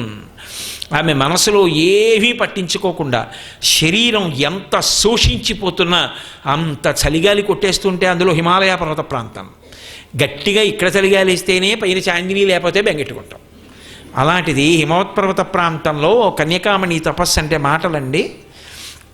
అటువంటిది వాన లెక్క చేయలేదంటే అసలు వాన పడుతోందనా మీకు తెలియలేదు. అంత అంతర్ముఖత్వాన్ని పొందింది శివుణ్ణి లోపల ధ్యానం చేస్తూ. పగలు ఎండని లేదు, రోహిణీకార్తెని లేదు, అగ్నిహోత్రం అని లేదు, చలి లేదు, వాన లేదు, రాత్రి లేదు, పగలు లేదు. ఆమె అలా తపస్సు చేస్తూనే ఉంది. తపోకామాక్షి అని ఇప్పటికీ ఉంటుంది. కామాక్షి పరదేవత దేవాలయానికి వెడితే ఆ ఎదురుగుండా అరుగు మీద నిలబడితే లోపల కామాక్షి కనపడుతుంది. కొద్దిగా ఇలా బాగా పక్కకొచ్చి చూస్తే పక్కన ఒంటి కాలు మీద నిలబడి ఈ కాలు తీసి మోకాలు మీద పెట్టి నిలబడి తపస్సు చేస్తున్న తపోకామాక్షి కనబడుతుంది. ఇలా కుడిపక్కకి తల తిప్పి చూస్తే శుక్రవార మంటపంలో వచ్చి విజయం చేసేటటువంటి తల్లి ఉత్సవ కామాక్షి కనబడుతుంది. ఇలా వెనక్కి తిరిగి చూస్తే గోపుర కామాక్షి కనబడుతుంది. ఇలా చూస్తే ఎడం పక్కన తుండీరు మహారాజు కనిపిస్తాడు. కొద్దిగా అలా తల తిప్పితే మహాస్వామి వారు వేసినటువంటి స్వర్ణచక్రం రాజశ్యామల ఆవిడ కనపడుతుంది. ఇంకొంచెం ముందుకెడితే అన్నపూర్ణ కనపడుతుంది. వెనక నుంచి లోపలికి వస్తే గాయత్రీ మంటపం, గాయత్రీ మంటపంలో నిలబడితే మళ్ళీ కామాక్షి, అరూపలక్ష్మి, ఇటు సౌందర్యలక్ష్మి, ఇక్కడ కన్నన్ స్వామి, అక్కడ సంతాన గణపతి, అక్కడ వారాహి, స్తంభంలో కన్నం, కన్నంలో వేలు పెడితే మెత్తగా తగులుతుంది, అదే నాభీస్థానం కామాక్షి. కాబట్టి తపో కామాక్షి, మాంగాట్ కామాక్షి అని చెన్నై దగ్గర ఉంది, అక్కడ కూడా తపో కామాక్షి. అలా తల్లి తపస్సు చేస్తోంది. ఎంత తపస్సు చేసినా శంకర సాక్షాత్కారం కలగకపోతే ఆవిడ ఆకులు తినడం కూడా మానేసింది. కొన్నాళ్ళు ఆకులు మాత్రమే, ఓ 2-3 ఆకులు తిని తపస్సు చేసింది. ఆకులు తినడం కూడా మానేసింది అంటే ప్రయత్నపూర్వకం అని కాదు, మానేసింది అంటే అసలు మరిచిపోయింది, ఇంకా ఆహార ధ్యాస కూడా పోయింది. ఆకులు కూడా తినడం మానేసి శంకరుడు గురించి తపస్సు చేసినటువంటి ఆ రూపానికి అపర్ణ అని పేరు. అపర్ణగా దర్శనం ఉండదు ఎక్కడ. అపర్ణగా అంటే శోషించిపోయి ఉండాలి. ఎలా కానీ కనపడుతుంది, ప్రతి చోట కనపడుతుంది. ఎక్కడ కనపడుతుంది?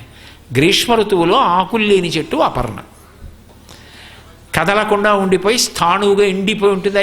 మీరు రైల్లో బస్సులో ఎడుతుంటే కొన్ని చెట్లు ఎండిపోయి ఉంటే ఆకులు ఉండవు, స్థాణుహు ఇక కదలదు, అది శంకరుడు. అపర్ణ పార్వతీదేవి, దాని యొక్క కాండమే స్కందుడు, సుబ్రహ్మణ్యుడు, అన్నీ అందులోనే ఉంటాయి. శివకుటుంబం అలా చూడాలి. శివకుటుంబం ఎండిపోయిన చెట్టులో కనబడతాడు. నమస్సో అదే మామూలుగా బయట అయితే వృక్షేభ్యో హరికేశేభ్య పశూనాం పతయే నమో నమో అంటారు. ఆకుపచ్చని చెట్టులో ఆకుపచ్చతనం ఆయనే.